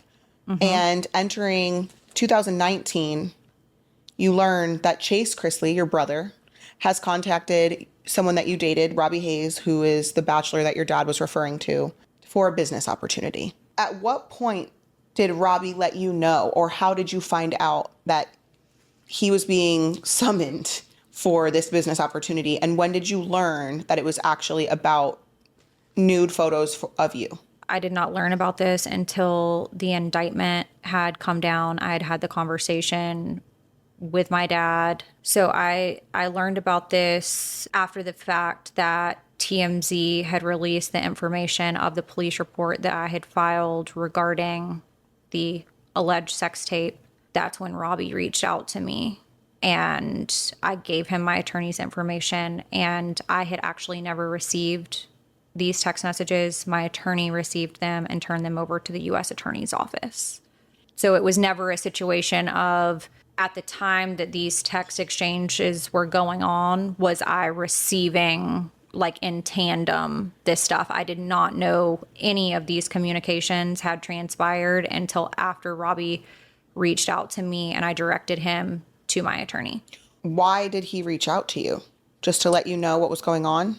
Once he saw all of the media and the stuff that was going on, I don't know. I don't want to necessarily speculate, but I think knowing that he had this information, he wanted to provide it to my attorney. And I'm glad he did. We're moving right along. So Chase is texting Robbie. You find out once sort of the news of your parents' indictment hits the news. And I asked Robbie at that time, because I was unaware of this. This was going on, per the text message screenshots, it was going on starting April 9th, 2019. I was not aware in April of 2019 that this was happening. But once he did reach out, I wanted to know when it started and how it started. Didn't want to accuse anybody of anything, and also didn't want to go off of hearsay either. Like, if this is what's transpiring, then provide that information. But I asked Robbie, please don't provide that information to me. I will give you my attorney's email and phone number, and please contact him and you can provide him with that information. Why didn't you want it directly? I think I was already in such an emotional state that I didn't want to harm myself further than what I needed to. And my attorney became such a friend to me at that time. And I know that's a weird thing to say, because acting in a legal capacity But I think that he saw the level of hurt that was going on, and had been going on for a long period of time. I locked myself in a room for months, and he was one of the only people that I communicated with. And so I felt like I couldn't trust anybody, but I knew I could trust him. And I wanted him to preview what was said. And he actually didn't turn these text message or any of this evidence over to me immediately because of the mental and emotional state that I was in. Your attorney didn't? He didn't. At this point, we've been running coffee combos for a year and a half. So you're on to other business ventures, but you're in constant contact with your attorney. You don't understand why your brother is doing this to you. Has Chase publicly denied or alluded to this not existing or this not happening? Everybody that has been involved has publicly denied that it never existed and there were never any conversations. But you have, I'm looking at the screenshots, so it exists. And then Robbie went on the record and did an official affidavit with a statement. Is that correct? Yeah. So just for context of the text messages, on April 9th of 2019, give me a call, my guy, money talk when you get back in town. He then says on April 10th, it's better that we talk in person. When can you meet up? Looks like it was a string of days that there were very short amount of text messages going back and forth. April 11th of 2019, what's up? Friday, April 12th, 2019, what up? April 13th, call me ASAP. Apparently Coachella was going on at this time and they were feeling faded. He then says to Robbie, hit me when you get back. Let's talk money. Want to link up tonight? Do you smash her? Any progress on what we discussed? Okay, so at this point in the text messages, it is clear that they did, in fact, have a conversation about whatever the business opportunity was. And then Chase, when we say he, it's Chase asking Robbie, did you smash her? Meaning, did he have sex with you? Okay. Just for context for everyone, this is spanning from April 9th, 2019, all the way to May 20th, 2019. So over a month, like Yes. roughly 6 weeks of Chase reaching out to Robbie to discuss this business opportunity that we eventually learned was for him to buy nudes of you from Robbie. But then publicly denies that this has ever happened. Correct. Does Chase know that there is an affidavit by No Robbie? one knows outside of my attorney because that's where it was turned over to. Did you and Robbie ever have conversations about why he was willing to share this information and do an affidavit? He said despite the fact that we weren't a thing anymore and had gone our separate ways, that he saw the struggle of what I was dealing with in the media once TMZ had gotten a copy of that police report that I had just filed for informational purposes only because I was instructed by my counsel to do so. When he saw that the sex tape made world news, he reached out to let me know, like, hey, this is also going on. So he essentially was just being a good person and wanted you to know, and did, in my opinion, did the right thing by doing this. In the same time frame, there was also a tweet that was tweeted by Chase that said, blood is deadly. Don't be jealous because you don't have shit going on and never will. You have to stoop so low to sell fake stories about your family, you joke of a human being. I pity you and your pathetic excuse of a life. You are one of the most treacherous human beings God has ever blew breath in. You were given the world and you shit on it because you hate yourself deep down inside. But karma is a bitch. Revenge is completely a monster and I'm coming. What dog does he have in this fight? Where is this all coming from? This is all stemming from them blaming you for the indictment and the the financial investigation. Like, why is Chase now involving himself? So now we have Savannah has tweeted, your dad has tweeted, now your brother has tweeted. Why? Why is this the way they're choosing to handle this? What I've pieced together is my dad would have had knowledge of the tape from me filing the police report when I was still filming for Chrisley Knows Best. Chase was the only other member of the family that was acting on the show that had connections to the same people that I had connections to. So he visited the same places and bars that went to. He had direct contact with Robbie. And so that's the only reason why I can just assume that he would be involved. I don't know. Because just to tweet something so vile like that and so what feels like out of left field, what would be the purpose for him to villainize you as well? Like, what is the purpose here? They all want a scapegoat to, you made up this whole financial investigation to get back at your parents. Like, that's essentially what everybody's saying. Mm-hmm. What was it like for you in real time to receive tweets like this from your sibling? I just remember, again, I was in a bad place in my marriage and we were trying to figure that out and raising a little boy, and just knowing that they had such public pull and they were all still on the show. It made me feel like I was voiceless, and knowing that I would log on Twitter or I would log on Instagram and know that I was subjecting myself each and every day to things that were being tweeted that there was nothing that I could do about. Would I have liked something to have legally been done about it?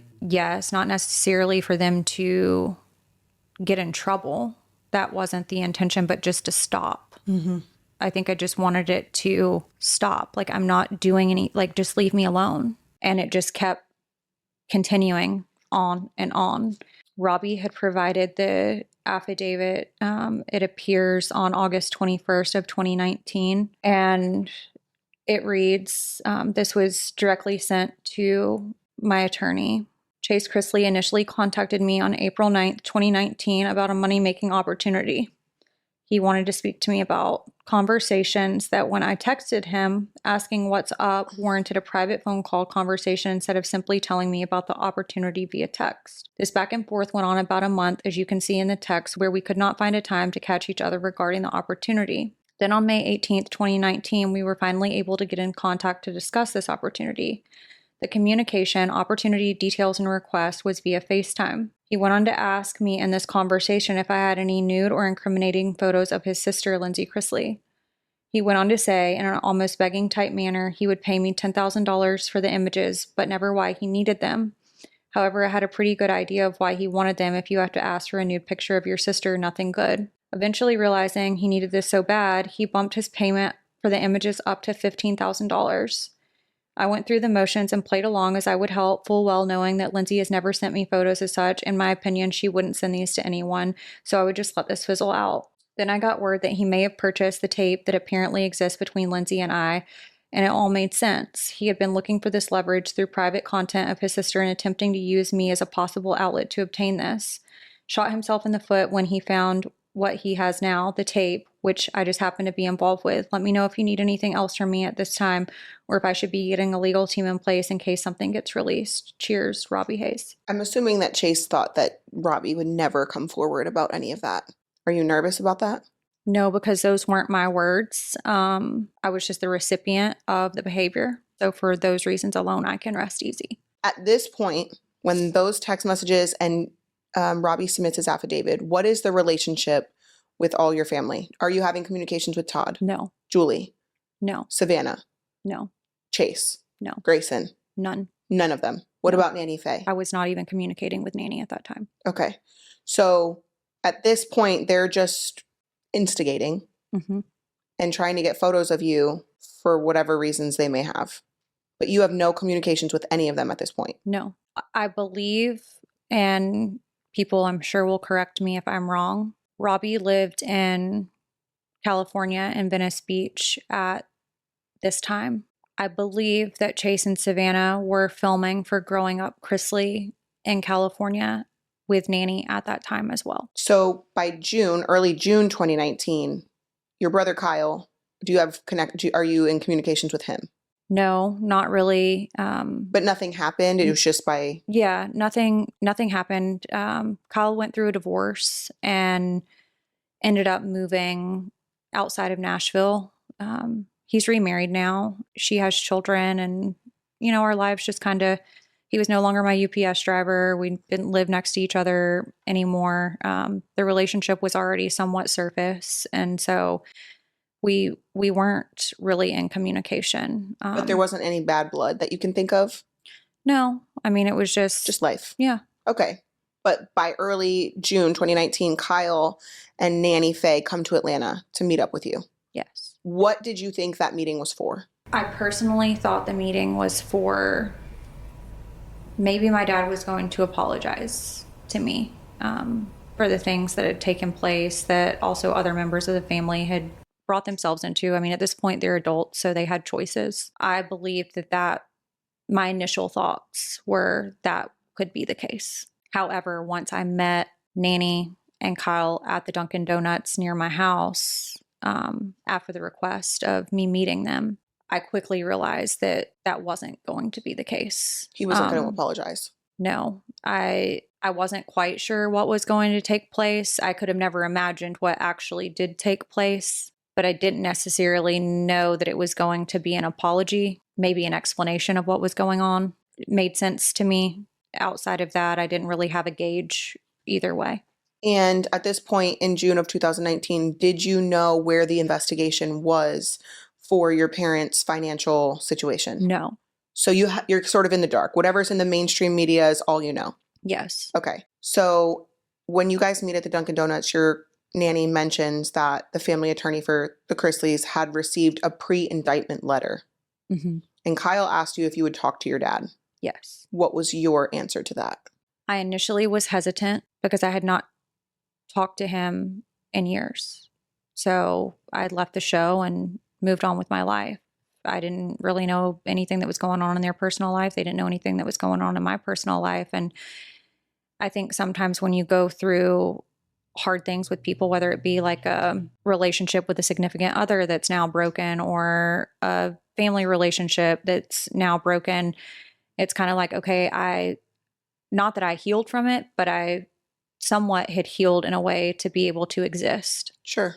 And I was hesitant to reopen that door. Went against my better judgment, I can now say. And I do feel like it came out of the goodness of my heart because I love my dad. Like, that is my dad. And if he was in trouble and he wanted to meet with me, I was willing to honor meeting with him. But I never imagined that meeting would cause what it caused. When you say that, what do you mean? I talked to him on a phone that Kail had. I don't know if it was Kail's personal cell phone. I don't know if it was a burner. I really don't know. My dad did not have contact with me over my cell phone for years. I don't even know. Maybe I changed my number at that time. I have no idea. He asked me if I could meet him. And first I was hesitant to even get on the phone. But when I did, he does have a pull over me. And I'm going to acknowledge that he is my dad. You want to get along with him. You want to have a father-daughter relationship. And I think it's the desire of most children, to want to have a relationship with what you came from. Mm-hmm. And so immediately when I heard his voice, I was like, yes, I will come and meet you halfway. And halfway for me and halfway for him is in Chattanooga. So I agreed to do that, but never did I imagine the conversation that took place would literally implode my whole world. I came back home and had to discuss with Will the context of the conversation.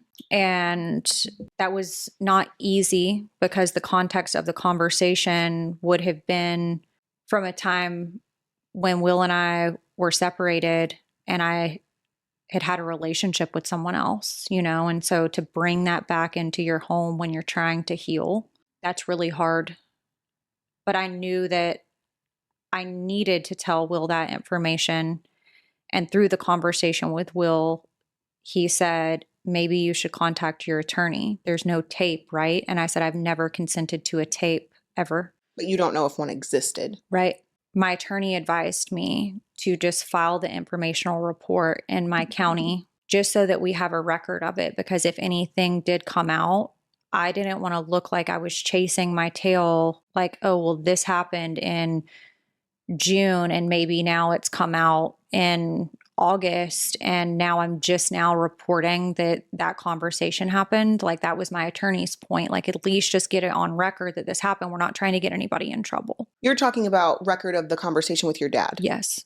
Okay. I thought you meant of the record of the sex tape. So we're talking about your attorney is advising you to put an informational report together about the conversation you had with your dad. Yes, and the context of the conversation with my dad involved the tape. Okay, I'm tracking. So you go to Chattanooga and you meet with Todd at Sugar's Rib Shack. Like, that doesn't seem like a place Todd would like very much. That's actually a place that he really loves. Oh, I stand corrected. also really love it. Of course, it had been years, so I was driving a car that he wasn't familiar with, and I get out of the car, and it's kind of like, the best way I can describe it is when your kid's been away for a little while and you're just like so ready to embrace them. I felt that in my soul. But I was asked if I was wearing a wire and to lift my shirt. And then I was asked to leave my phone in the car, which is fine. I wasn't there with the intent to harm him or to set him up. I would never wear a wire for the federal government. He was the one that asked me to meet him. Where would I get the wire from? Did I just randomly meet the FBI and they wired me? So we walk in and we sit down. Before you continue, I just want to say this, and I hope that y'all leave this in, but like, if Todd or Savannah, Julie, Chase, any of y'all watch this, like, the heartbreak of like hearing you say like you were ready to hug your dad and he was asking, like, you guys went with two different mindsets, and it's really heartbreaking because I know what that's like. You just wanted to hug your dad, not. And just put him in it prison. doesn't have to be like this. It's all because of TV. It's all because of public perception. I don't understand. Like, I was so hesitant to even get on the phone because I was afraid to reopen the door because I know the pull that he has on me. And we can get into it at a later time in the episode, but I mean, so much has a pull on me that I wanted to back out of doing this because of his podcast episode, just because he said, I love her and she's my daughter. And it's like, if I can do that for you, why would you do what you've done to me? I don't know what your family thinks that you. How much information could you really have had to do this? I think that's where a lot of people get lost in the sauce with the narratives that have been spun, right? Like, this was a financial case. I have never had, and have always said, I have never had knowledge of my parents' finances. Why would I have knowledge of their tax filings? Why would I have knowledge of bank documents of loans? And further, if you did, they would have to be verified for authenticity. Correct. But where would you have gotten them? Nowhere. There's nowhere for me to have gotten them or to have had knowledge of any of that stuff. So when you meet with your dad in Chattanooga at Sugar's Rib Shack, and the first thing he says is, are you wearing a wire? Lift up your shirt, put your phone in your car. Mm-hmm. I'm sure you were taken aback a little bit, but then what happens? But I also wanted to honor it because I personally felt like we're all very prideful people. Mm-hmm. And egos are involved and estrangement is involved. I personally felt like my dad would have never reached out unless it was truly like in a time of need. And so I wanted to honor, yes, I'm not wearing a wire and like I can prove it. And if you don't want my phone to go in, like that's okay. It can stay in my car. Like I'm not here to hurt you. And you were the one who asked for this meeting, not me. I didn't reach out to you. I haven't reached out to you in years. And so going into that, I feel like our mindsets were completely different. Once I got inside and we sat down, and of course it was like, you know, a little bit of small talk. You haven't talked to your dad in years. It's kind of like, oh, how's Jack? You know, those types of things. And then he pretty much abruptly tells me I'm going to be indicted for various financial crimes. And it's not true. And he starts telling me a story as if like that's the narrative, right? You have met Josh Waits with the Georgia Department of Revenue at Starbucks multiple times and had an affair with him. He's telling you this? Yeah, like as like narrating that. As if you're going to say, okay, I'm on board. Yeah. And I said, no, that's not true. And he said, no, you met him at Starbucks and you multiple times and you were having an affair with a federal official. Was this his way of giving you a heads up of what his narrative was going to be? I believe so. I don't think I thought that in the moment. I think looking back on it now, I believe that might have been the narrative that was ran with had I been on board. But I said, that's not true. I've never met that person. Yes. Have there been, a phone conversation or text exchange with that person? Yes. But have I ever met that person? No, I couldn't pick him out from anybody in this restaurant if he walked in here. So you just knew who he was, but you never met him face to face? I never met him face to face. I don't even know what he looks like other than what the media has like put photos out of. Like I had never at that time, nothing had come out about him. So I didn't know what he even looked like. I don't even know what to say about that. So then at that point when I objected that and said, no, I've never met that person. He said he went into the sex tape thing and said that Chase had the tape on a hard drive and that I should be careful. Okay. So just for clarity purposes, is it just you and Todd in this restaurant? Well, I mean, other patrons. Together. Oh, yeah. So no Nanny Faye, no Chase, no Savannah, no Julie, nobody. So the two of you are the only people that know what happened at this table. Yes. He's telling you essentially what the story is going to be. Mm-hmm. And then he said that they needed a bigger story. So your dad is walking you through the narrative, and you're saying you don't know who this person is. You did not have an affair with him. And he then tells you, but Chase has this sex tape. And he says essentially warning you that Chase has this sex tape. And if you don't go along with this story, just be aware that he has the tape and it's on a hard drive. Oh, yeah. So where did Chase then get the puppy cam? Did Todd tell you where Chase got the puppy cam? From for $5,000. And following that, the narrative has always been like, we didn't do this. We weren't aware of any of this. We've never had a conversation of this. I have text message screenshots at the top where it starts. It says, this is all besides the point. Chase has no place in it, period. He responds, and when I say he, my dad responds and says, no, he doesn't, but she's lying about her involvement and how she lost the video. This is text messages between who? Me and my dad. So your dad is telling you that claims that she lost the video. Yeah. He says, no, he doesn't. Talking about Chase doesn't have a place in it, but she's lying about her involvement and how she lost the video. And he puts in quotes, like lost the video. So I respond back and say, I don't give a fuck if it does exist. It hurts others more than it hurts me. They can be felons, not my business.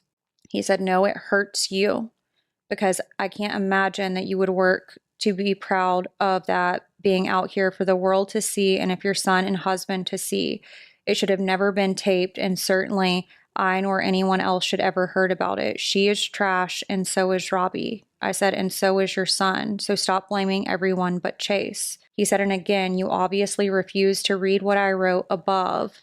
I said, no, it hurts you because I can't imagine that you would work and be proud of that being out here for the world to see and your son and husband to see. It should have never been taped. And certainly I nor anyone else should have ever heard about it. She is trash and so is Robbie. Robbie's not trash. He didn't know about it either. He didn't consent to it. And he's saying what she was doing was wrong. I said, Chase's huge involvement. If you don't believe me, I'll go to Brookhaven this week and tell them I want charges taken out for what they currently have. And if he didn't do it, then maybe someone shouldn't be giving statements that he did. He said, then you should do that. I want to see his involvement. Then he says, well, this girl isn't your friend today or ever. I said, I'm not concerned with her. He said, you meant $5,000 to her, but how is Chase involved in this? I said, and who does Chase think he is to even offer $5,000 for stuff like that is attempt to blackmail. He wasn't party to it and it's none of his business. He responds and says, she offered it to him. I have the screenshots and she no longer has the video. If she says anything other than that, then she's a lie. I said, he came up to her at a bar in person and offered to buy it. He said, that's her tale. I sit on mine. You should ask her where the tape is and not tell you that she lost it and doesn't have it anymore. I don't understand why Chase is involved. None of it makes sense to me. And I'll say it again, like I would love to sit down and talk to Todd because I can't understand the logic behind any of this. So at this point, you're with your dad and then he calls you after the meeting at the restaurant, at the Rib Shack. And he asks you if you have any records of being at the bank when you ran into Julie and Nanny Faye years prior? Yes, years. Why would you have bank records for that? I did have it. But why would he even ask? It was said that Nanny could potentially also be in trouble. So I think they were trying to just prove that I was there at the bank at the same time. And Nanny had told me and Julie had told me that she was just being added as a signer to their account. I guess the speculation was that they were trying to put Nanny's name on it so that they could protect the funds that were in that account at that time. So what would you being in the same place at the same time have to do with anything? Just as a witness on? As a witness, yeah. Prosecution's witness or defense's witness? Defense's witness. Okay. So you tell him that you would check your records and you had them. And I had them and I provided them. And what was the result of all of that? I just provided them. And it didn't make or break the case at all? I don't want to say yes or no because that wasn't what the whole case was about. But I think as far as Nanny's involvement was concerned, I think that it was a clear way to put a witness in the bank outside of those two. Okay. So all of that transpired in early June of 2019. By the end of June 2019, there are texts between you and your dad threatening you with the sex tape. Mm-hmm. By July, you file a report with Cherokee County Sheriff's Office regarding the threats about the sex tape and subsequently move these communications to the FBI because Cherokee County Sheriff notifies you that they couldn't help you. How it was explained to me was when I filed the initial report with Cherokee County, they asked for all of the people that could have been involved. It went from an informational report and they actually sent it to their investigators.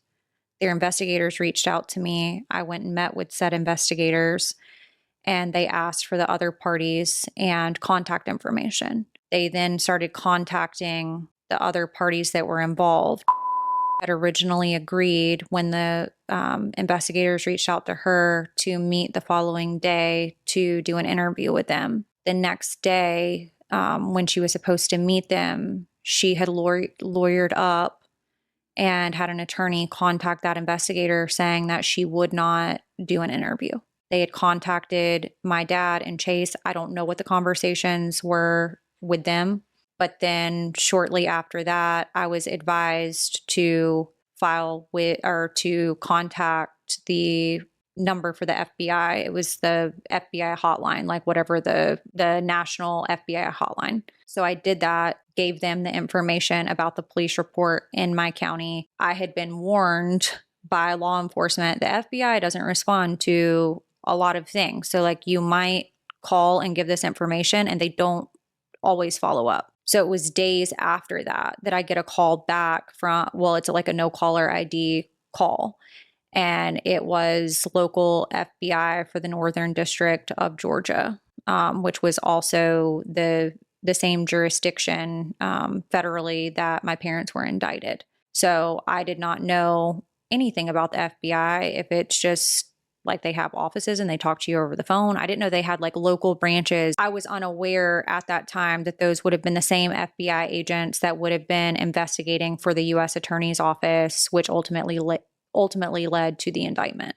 Do you think you got a call back because your parents were already under investigation and about to be indicted? Yes. And because this other scenario named them, they are now interested in this? Yes. Okay. With that being said, is it safe to say that yes, you talked to the FBI, but not regarding your parents' financial crimes? Correct. So When they asked to meet me, they asked me to just bring evidence of what I was reporting. They never asked me to bring any type of evidence, never even mentioned my parents' federal case at all. okay. Not until I got there did they ask me if I was aware of anything. And I said no. So did you explain this to your dad and to Julie? Yes. I'm going to backtrack on that. There's been very few conversations that I have had with Julie since leaving Chrisley Knows Best. Yes, when we started talking to each other again, obviously she was there and a participant, and it was cordial. She's never gone out of her way to intentionally harm me or anything like that. But there weren't conversations like that I was having with her. Okay. Anytime those conversations were transpiring, it was directly me and my dad. And you have told your dad, like, these were my conversations, these were my communications with the FBI, and none of them involve you, Yes. essentially. About a month later, in August of 2019, the federal indictment for the Chrisleys is filed, and there's a warrant issued for Todd's arrest. Had you had conversations with your dad surrounding this at any point? No. And I think that's a little misleading that there was a warrant issued for his arrest, which would happen with anybody being federally indicted, but he self-surrendered and turned himself in to the U.S. Marshal's office in the Northern District of Georgia. Okay, so there's an email forwarded from the Department of Justice from Lindsay's attorney, from your attorney, about the sex tape filing. About a month later, September 2019, your official statement about the baseless claims that you were involved in your parents' tax, civil, and criminal cases. That's the first time you publicly say that you had nothing to do with this? Yes. Okay. And did your parents react to that?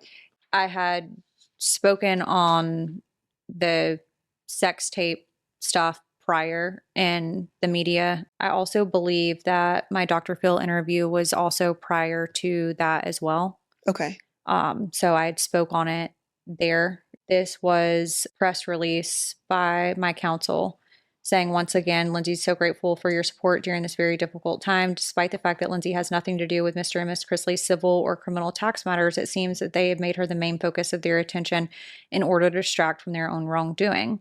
As you can see from the episode of Dr. Phil, which airs today, we have known about the allegations in the Chrisley's lawsuit for some time now. They come as no surprise.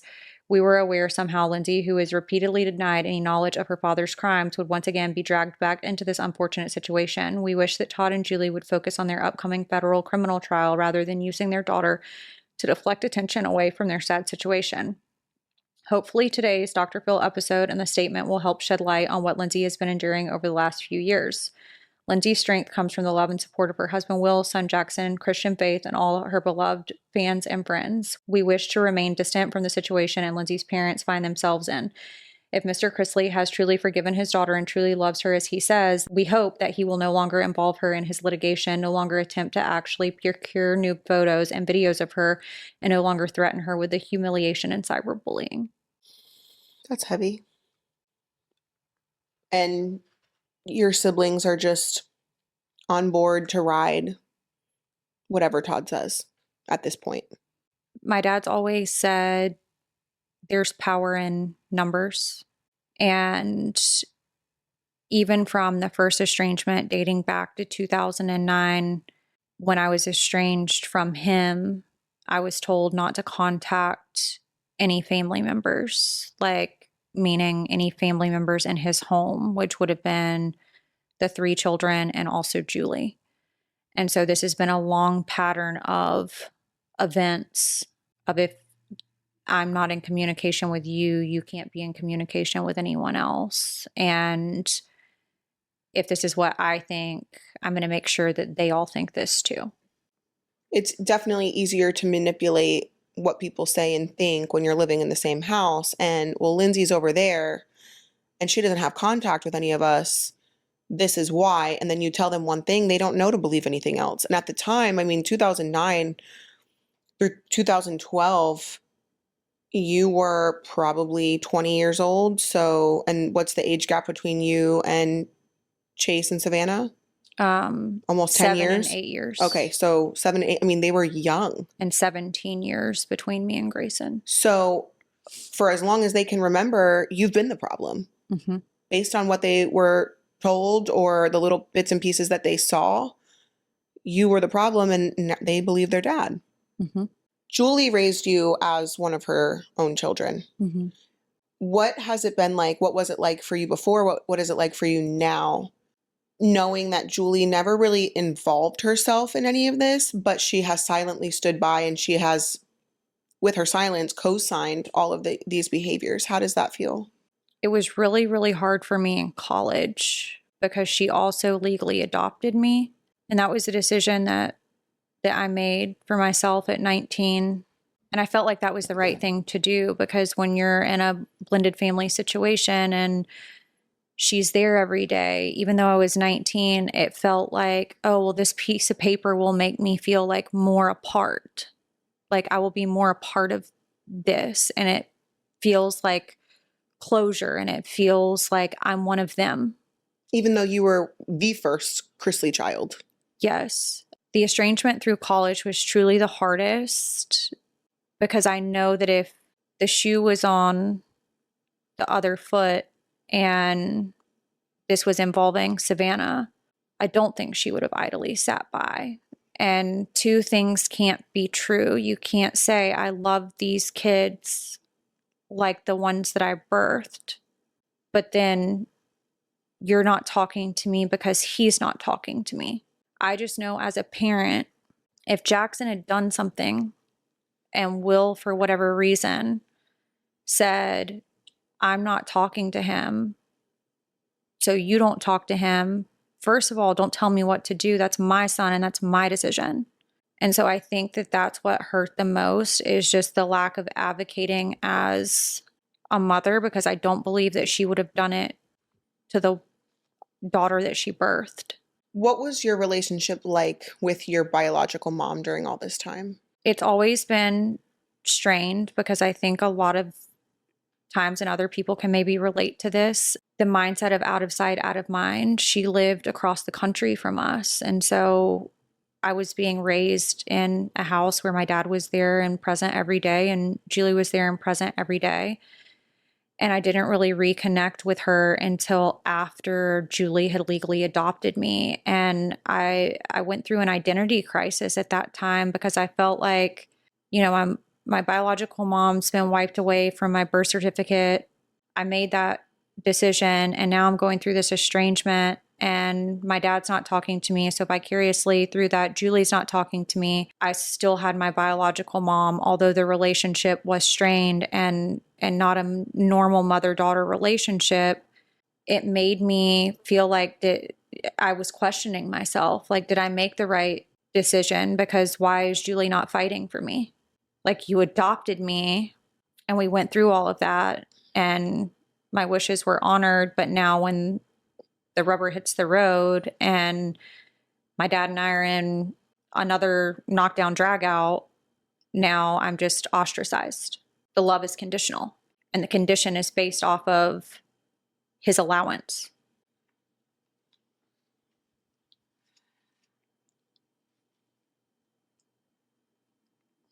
I think it's safe to say every human on this planet just wants someone to fight for them.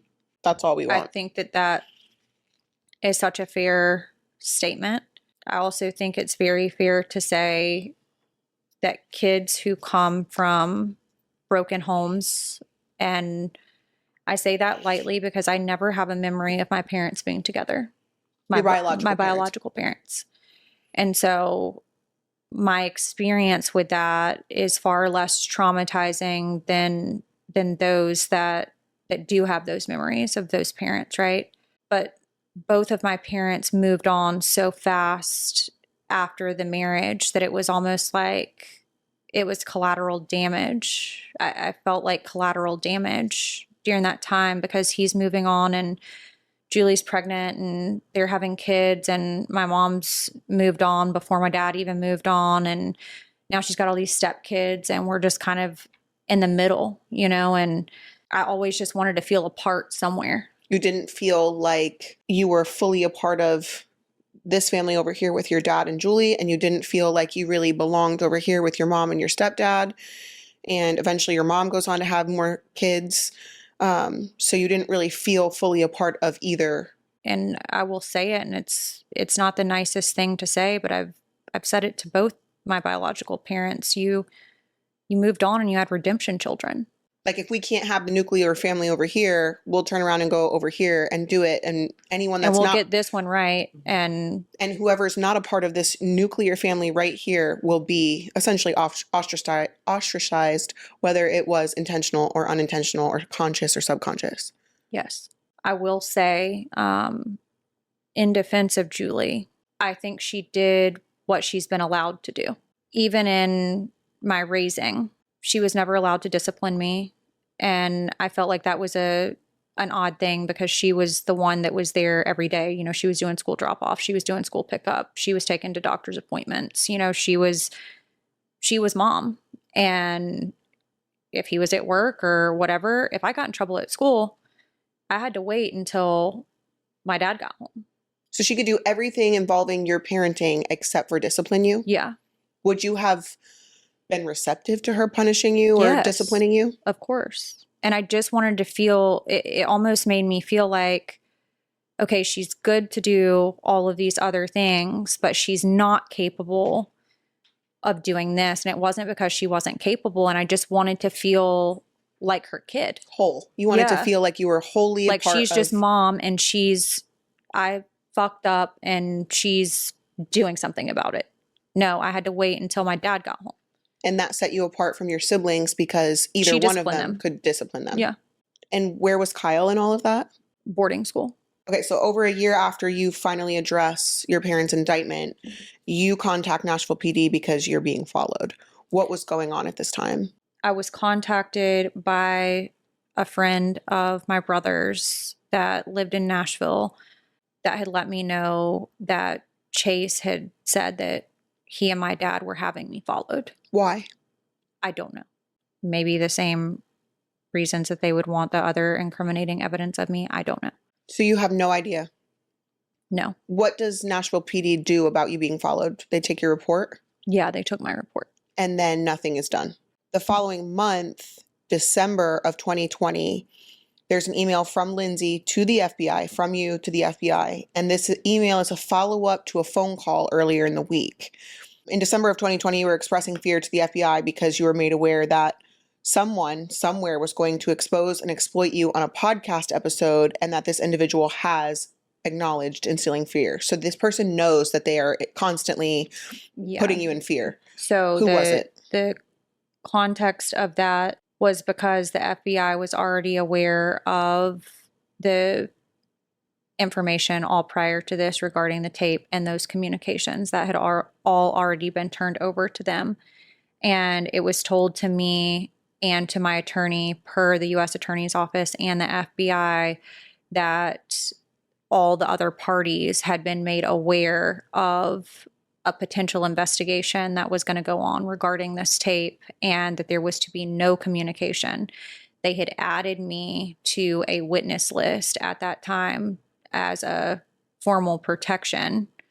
And it was also relayed to me that the FBI had relayed back to, I don't know if they directly talked to my dad and Chase or if it was their counsel that they talked to, but it was relayed to their camp that they were instilling fear in me.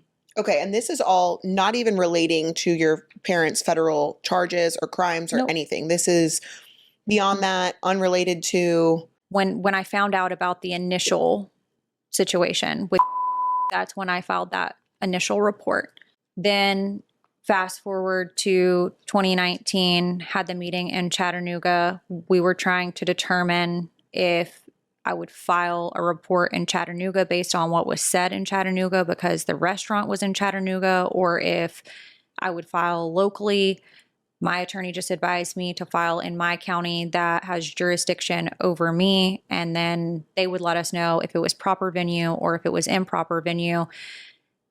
My county was the one that let me know, you know, you could try to take it to Nashville because that's who has jurisdiction over them, but because of all of the state lines that are involved, this is really an FBI issue.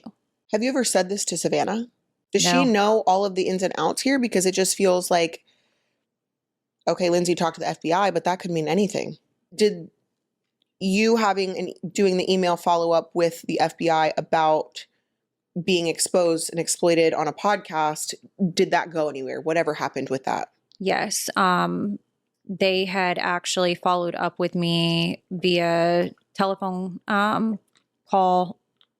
They actually advised me and gave me the phone numbers to the probation officer to report this information to the probation officer because it would be against their bond conditions. Whose?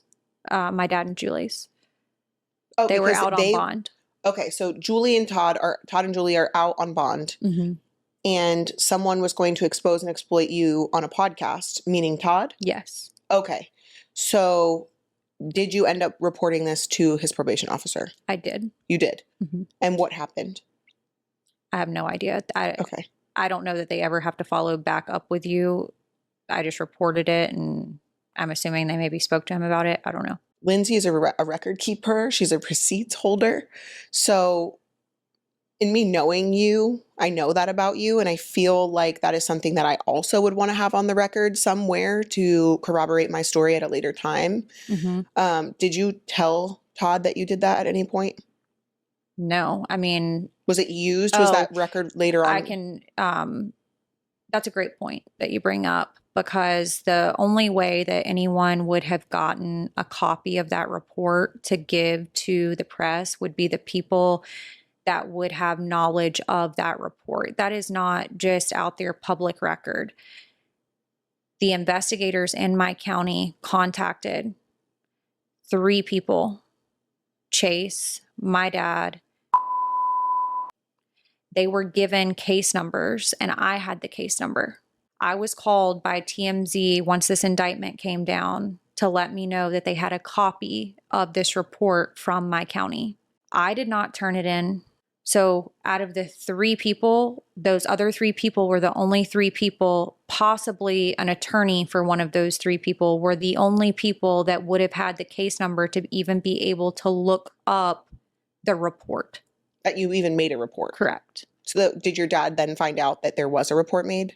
Yes, because the investigators called to let them know. I mean, they're investigating it. Okay. So that's how he became aware. It wasn't a secret. Like, I filed the informational report. I gave the investigators the phone numbers of the people that they needed to contact because I wanted to get to the bottom of it. Like, who has this? If it exists, somebody needs to be accountable for it. You only made an informational report about the sex tape part of the conversation? Yes. So that's the report after the indictment came down that was leaked to TMZ. It was roughly around 4 a.m. Eastern Standard Time that I had gotten a call coming from TMZ. Why'd they have to call you so early? I have no idea why they called me that early, but scared the shit out of me and let me know that they had a copy of that police report. That is not public record for anybody to be able to pull. There is no database for them to go and just randomly start typing in Chrisley and find out that information, right? They would have had to have had a case number and done an open records request to be able to get a copy of that police report. The only people that knew about that police report were the people that were involved that I listed. So one of those 3 people were the ones that turned it over to TMZ. Because obviously that's not information that you want to get out. Absolutely not. The letter used in the most recent trailer from Lindsie to the FBI. This is the infamous letter that your entire family constantly references in regards to you and your involvement with your parents' financial crimes. What does the letter say? Good afternoon. I hope you had a wonderful Christmas. However, another holiday goes by and I'm still a victim of Todd Chrisley's harassment. I did as you all directed, spoke to Kimberly in Nashville, who reported to her supervisor in Atlanta, Officer Crawford, whom I left 2 messages for prior and never got a return call. She informed me that she was going to be contacting Todd on his behavior and would be speaking to her supervisor, who reports to the court. I told Officer Crawford my concerns with her contacting Todd rather than going through the legal system for there to be an order for him to stop, and my concerns were confirmed on his podcast released on Wednesday, December 23rd, 2020. Again, I will reiterate, this has absolutely zero to do with his freedom of speech. This has to do with the fact that I was informed last August that he was made aware that he was not to be speaking to me and harassing me, and I deal with this on a weekly basis. This is all due to the fact that he is under federal indictment. I'm told he and Chase are having me followed, and now he's claiming that he wants charges taken out against me for filing a false police report. I have never filed any false police report. This is a direct attempt by himself and his legal counsel to silence me. He attempts to create conspiracy theories around his current situation, and it's old and tired. The government might be standing by to allow him to continue. However, I'm a human being that has experienced extreme amount of emotional stress and financial stress because of this. I am again requesting, as I have before, and as I have through his probation officer, that dodges calls for there to be an injunction or protection order issued through his federal case. I'm starting to wonder if she takes her job seriously or she's biased or what's actually going on. I have remained silent on this matter in hopes that going about it the right way would work itself out. I will not continue to be silent and plan to shed light on what I have been subjected to as far as this case is concerned. I am in no way or shape or form involved with this monster. I ask you to simply have protection through the courts and stop him from weekly harassment until his case is heard and justice is served. I would like opportunity to present the factual information to the judge on this case through the clerk of court and for her to not tell me no. I'm a human being who should not have to be a victim of this kind of behavior, especially when this individual is out on bond with no end in sight. It gives you zero hope in the system and this proves that with little money and power, you can get away with anything. So you were just asking to be protected from whatever your family, specifically your dad, was saying? Because there was so many delays in the federal case, like this drug on for such a long period of time, and the harassment was continuing. And the harassment was because they were under indictment. So I knew that if this case was heard and whatever justice needed to be served, whether they were found not guilty or found guilty, that there would at least be an end to it. So that letter... This was the infamous letter of me being involved in... The FBI. Yeah. With the FBI.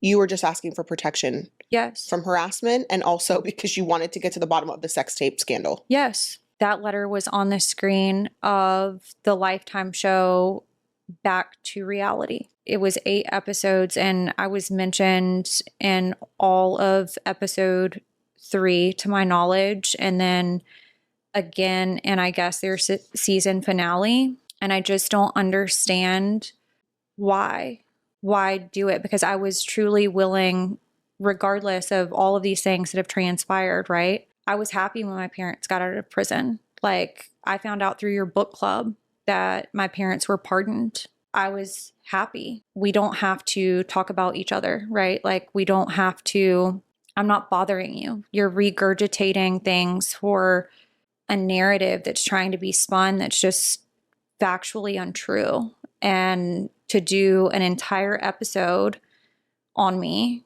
to have me mentioned again in the season finale, and number one, I'm not being paid for this. And at the end of the day, if anybody wants to rebuttal and say, well, why is it about payment? They were paid. Why are you using me for a storyline on a show that I'm not involved in? You don't get to defend yourself. I don't get to defend myself. It's a one-sided narrative, which is what led us here. Tried to process this privately ahead of this show airing. I tried to get in contact with my dad through my nanny just to speak as adults. That wasn't honored. I feel numb. It's like, how much more can one person take? So when you are, we'll say, doom scrolling on TikTok, Mm-hmm. I was doom scrolling yesterday and I came across your dad on a podcast. Mm-hmm. And on the podcast, he says that, you know, to his knowledge, you are an exceptional mother and he loves you and you're his daughter. But you know, all these things have happened and have led to this point. What do your heart and your head say when you're hearing him say one thing on a podcast, but actions speak louder than words? I mean, I will repeat what I was kind of getting into a little bit ago, that my dad has a pull on me that I don't understand. I love him because he's my dad. I don't like the actions that have been done, but clearly over many years that we've gone through, I have been on a yo-yo of this has been done and I came back, and that was done and I came back, and you got indicted and I involved myself with you. And that was even after the sex tape, which I feel like is one of the most egregious like things that anybody could do to anybody. That's such a violation in many different ways. When I saw the video that you're talking about, when I was doom scrolling on TikTok, it made me second guess doing this. And I think that was the intent. Like, you just have an unconditional loyalty to your dad, I feel. Like, you just want to have relationship with him. You love him, don't want to do wrong by him. And I think that's very clear. It's evident to people who listen to your podcast. It's evident to the people that know you. And I just wish that he could see that, so that maybe he could take a step back and say, maybe Lindsie didn't do this. Do you think that he really believes that you were involved, or do you think that you were an easy scapegoat? Or can both be true? I think both can be true. I could not even begin to imagine what it would. I know what it feels like for your dad to come after you on Twitter and podcast and various forms of social media and do these interviews and press and all of this stuff. But I can't imagine the pressure that would be there if you're under a state investigation and a federal investigation involving the federal government. Like, I can't imagine the fear that was in that. So a lot of times I believe that when people are in fear situations, they concoct things, you know, in their mind to try to make sense of what's going on. And maybe that was a part of what happened. Like, maybe during that time of fear, he's like, well, Lindsie is in communication with the FBI, not really having full context or clarity on what you're in communication with them for. And I think that's the thing that hurts so bad, because they know what the letter said and they know the actions that have been done, and it was still used to perpetuate a narrative that is just completely untrue. And it's really sad to say, but I could forgive it if you had 2 years that you spent time in prison. You should have had 2 years to think about all the things that were done, and you're still allowing this stuff to go on and you're not doing anything to stop it. So you're as guilty as the other people that are involved, whether it was spearheaded by somebody else or you. And that, I think, is not fair. And it's a misrepresentation of who you are. And it's perpetuating essentially the harassment that you have received, the backlash that you've received. You spend 2 years in prison, and Savannah has spent all of this time fighting and doing whatever she's doing politically. And I get it, but that should have been enough for 8 episodes. And The sex tape and that all being leaked and scaring you with the sex tape, right? mm-hmm. Paints you in a light that's like, okay, maybe Lindsie could have done this. Maybe Lindsie could have contacted the FBI and been a part of their indictment. Why is it only you? I think because now there's something that has to be followed, right? The sex tape and the media did exist. So I think it was, from my perspective, it was a latching on, she lied about this and she did this and she's against us. And it's a joint effort to villainize me. Was this an operation by their PR? So that letter goes up on the most recent trailer. Mm-hmm. 2021, everyone's pretty well behaved. Safe to say, not a whole lot transpired in 2021. Everyone was pretty well behaved because we were silently reconciling during that time. Okay. And you're in communications with Todd. What is the relationship like with Savannah at this time? I wasn't in communication with her at that time. When we first started speaking, and when I say we, me and my dad, he had asked if Jackson and I would come to Palm Springs because they had rented a house there. And I agreed to go to Palm Springs. Is that the first time that you guys communicated? He reached out to you to ask you, or was there other? No, we were in communication for a little while before that was asked, and I agreed to go. Took Jackson and we went to Universal, and I brought up the concern, we're in a universal park. Chrisley Knows Best is a part of a universal family. If anybody catches wind of this or gets a photo, it could end up on the internet. Like, we need a story to explain what's going on, and are we okay to say that we are in the process of reconciling? That went on for a period of time until we decided that it was going to be public and we were going to do the Chrisley family crossover that involved Coffee Combos, their podcast, The Southern Tea, and Savannah's podcast was launching. Okay, so in 2021, you're silently reconciling. Mm-hmm. You and your dad get on board with publicly stating that you guys are reconciling. And your relationship with Savannah was what? It's always been somewhat strained, I would say, since I left the show initially. Not volatile, but strained and just very surface. The intent of going public with this and doing the crossover of the podcast and not involving production, because at that time, I believe they were still filming for Chrisley Knows Best. Okay. I had told my dad I had no interest in doing anything regarding Chrisley Knows Best because I wanted us to be able to have control of our own story and not a network. And you more so wanted to be a part of the family than anything else. Correct. This was not just about business, but this was about, we are publicly followed people, and people knew about the estrangement. That was no secret. And with the podcast, we have the ability to be able to tell our own story at one point that we did not have, which we only had Chrisley Knows Best, right? I thought it was the most authentic thing to do that jointly on our podcasts. Even after the fact that the episodes aired, someone from the network actually congratulated my dad about it and said that it was very well done. This year, 2025, Savannah says that Todd and Lindsie had this idea, but believes it was more your idea. And Savannah thought it was bullshit from the beginning for you guys to do the entire Chrisley crossover.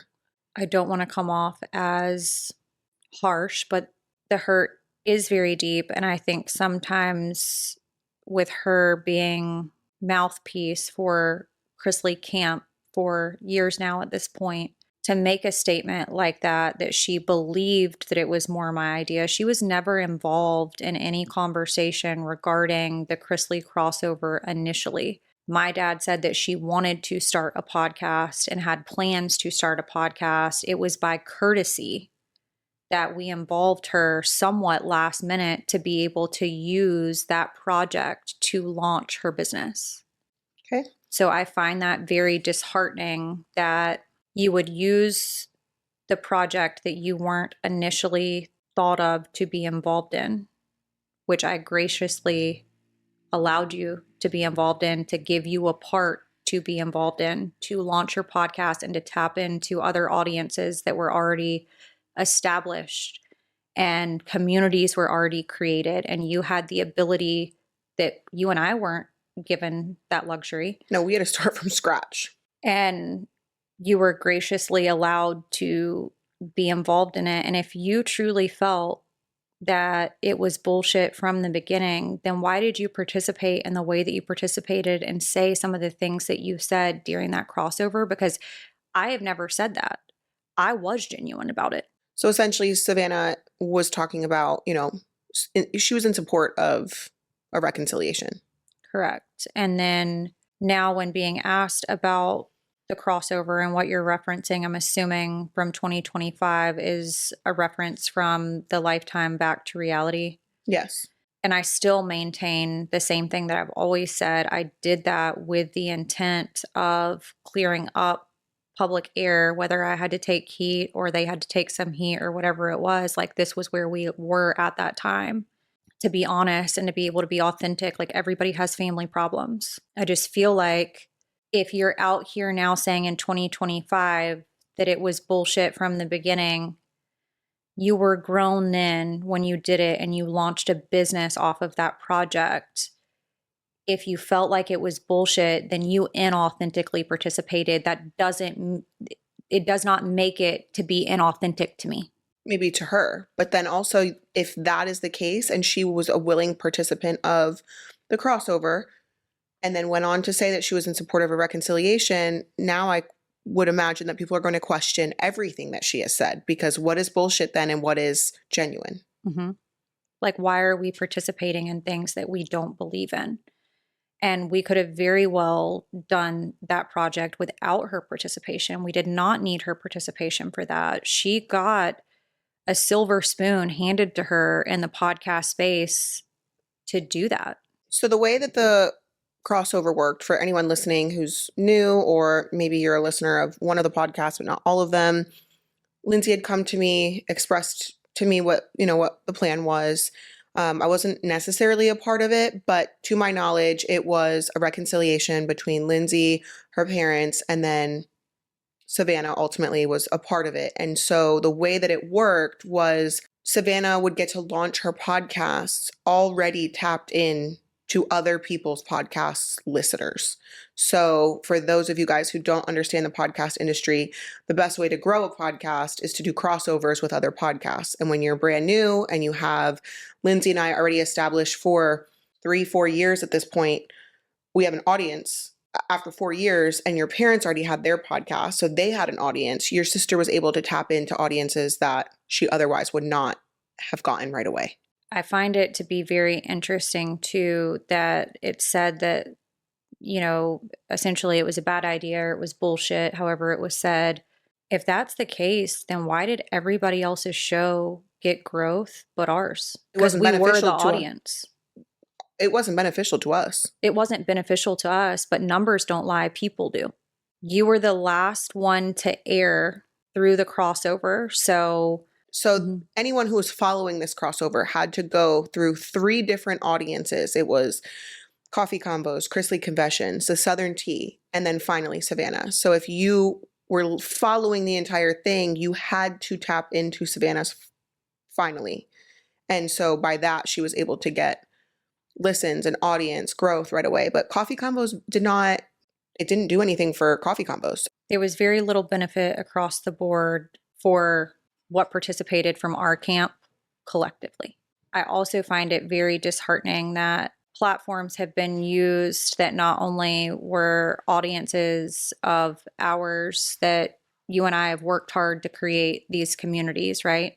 They were able to tap in to that, but it was a bullshit project. Was it bullshit when you came to me to ask terms of my podcast contract so that you could copy them? Was that also bullshit? Because that's how you're paid. It's a fair point. It's a valid point. And I truly was willing to do this because she was my sister. It wasn't about the business. It wasn't about the money. It wasn't about the listeners. Like, that's not what it was about. No, it's you two are sisters, and you finally have something that could bring you together, that could, be an olive branch to talk about, to have something in common. So I don't, and if I know you, I know that you have a soft spot in your heart where you have a hard exterior, but truly you just want to be a part of your family. You want to have a relationship with your dad and your sister, your siblings in general. So it's upsetting to hear people talk about you in that way. It's really upsetting.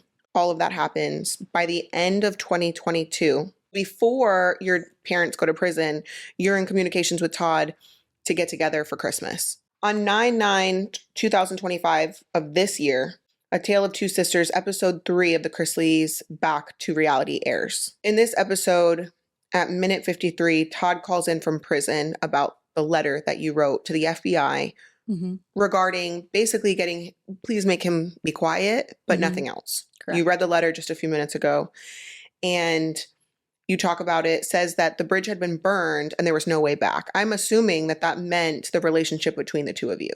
But this is interesting because you and your dad actually did have communication after the sentencing, and you were supposed to visit for the holidays, which we do have proof and receipts of in 2022. So you did in fact have communications with him. The communications were a couple of weeks prior to Christmas. This was going to be their last Christmas at home. I had told him that I had talked to Savannah about bringing Jackson to see him. I also wanted to be sensitive to the situation of you're going to prison in less than a month, from this time. So I sympathetically say, I know your nerves are shot. I'm taking him to courtside seat on December 28th to a Hawks game for his birthday, and we'll have him for Christmas. Savannah and I talked about only doing Christmas for the kids, and I think that's the best thing to focus on this time. I can get a hotel with y'all's nerves and come spend the days and the new year with Jackson until he has to go back to school. My dad then proceeds to say, you're not taking him to a hotel. My kids don't stay in hotels when I have a home. This is all, sentencing was roughly around Thanksgiving time. Okay. So why would you say that you didn't talk to me after sentencing? And also, why would you say that I only came to see you one time? And why would you say things like I called the press or paparazzi or something to the prison when I visited? There's never been a time that I've gone to his prison camp where I would have called press ever. There's never been a press photo of me being down there ever. You have the text messages. I'm looking at them. But to your point about visiting, you visited Todd in prison how many times? 3 times? Yeah, 3 times. 3 times. He enters prison 2023, January of 2023, and you send Todd a book that was delivered on January 17th, 2023. What book was it? And was it requested or was it something you thought of and you sent? My utmost for his highest paperback religious book. I sent it without being asked. You just wanted to send him books. You also sent Julie books at the same time. Yes. What was your relationship like with Julie at this time? Had you had communications with her? Very minimal. She had a much harder time in the communication world than my dad did in prison. It took her a really long time to get her communication emails set up and for people to be approved and stuff like that for a long period of time. I was told through my nanny that she would call me and I wouldn't answer, but I wasn't getting any calls coming from her. I would have answered those calls. I know that it took days, sometimes weeks, for her to even be able to get communications to come through. My dad's was pretty instantaneous, so the communicating with him was a lot easier. But yeah, I sent him that book, and then it looks like I sent the 1-year Bible on the same day. And then I sent him the King James version of the study Bible and the 5 people that you meet in heaven. And it appears as if I sent Julie the Bible in 52 weeks, a year-long Bible study for women having Mary Hart and a Martha World study guide, and having a Mary Hart and a Martha World finding intimacy with God. I don't say any of that to say or to make it sound like I did a lot. It's for reference of there was no communication post sentence. Clearly there was. Yeah. Again, in January 2023, Todd sends, your dad sends his first email to you from prison asking for you to contact the podcast network about his podcast, Chrisley Confessions. And what was that conversation? What was that email about? When I went to visit him with Nanny that time, we had had discussions regarding his podcast. And I said, if there's anything that I could do to help, like while you're here, if you want them to run certain kinds of stuff to try to create some income, then I can help facilitate that. And he asked me to do so. I remember having a conversation with you around that time where I asked you, like, what is their plan for the podcast? Like, is there a way for you guys to rotate recording on that podcast so that they could have income? And you had just let me know that you were going to work it out with them. But I just say that to say, like, even I was like trying to help figure out a way to like generate income for them. Yeah.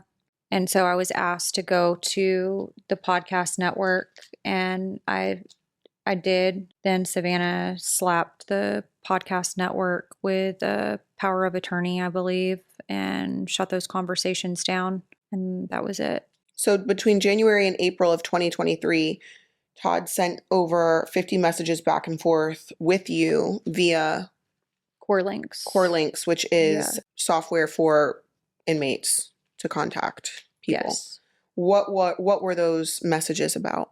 Various different things. When was I going to make my next visit? How was Jackson doing? Stuff about his day, about medications that he wasn't being provided in prison, his job. So the infamous letter about the sex tape to the FBI was read at the sentencing, and your dad goes on the record on this docuseries and says that the bridge was burned, insinuating that he's no longer having contact with you, making people believe that you guys were not in contact when in fact you guys were in contact a long time. It wasn't until he was in prison for 3 months that you ceased communication. Correct. And I guess that's the most difficult thing because it's the same narrative that's being painted by Savannah that, you know, the crossover was bullshit, but yet you participated and yet you benefited, right?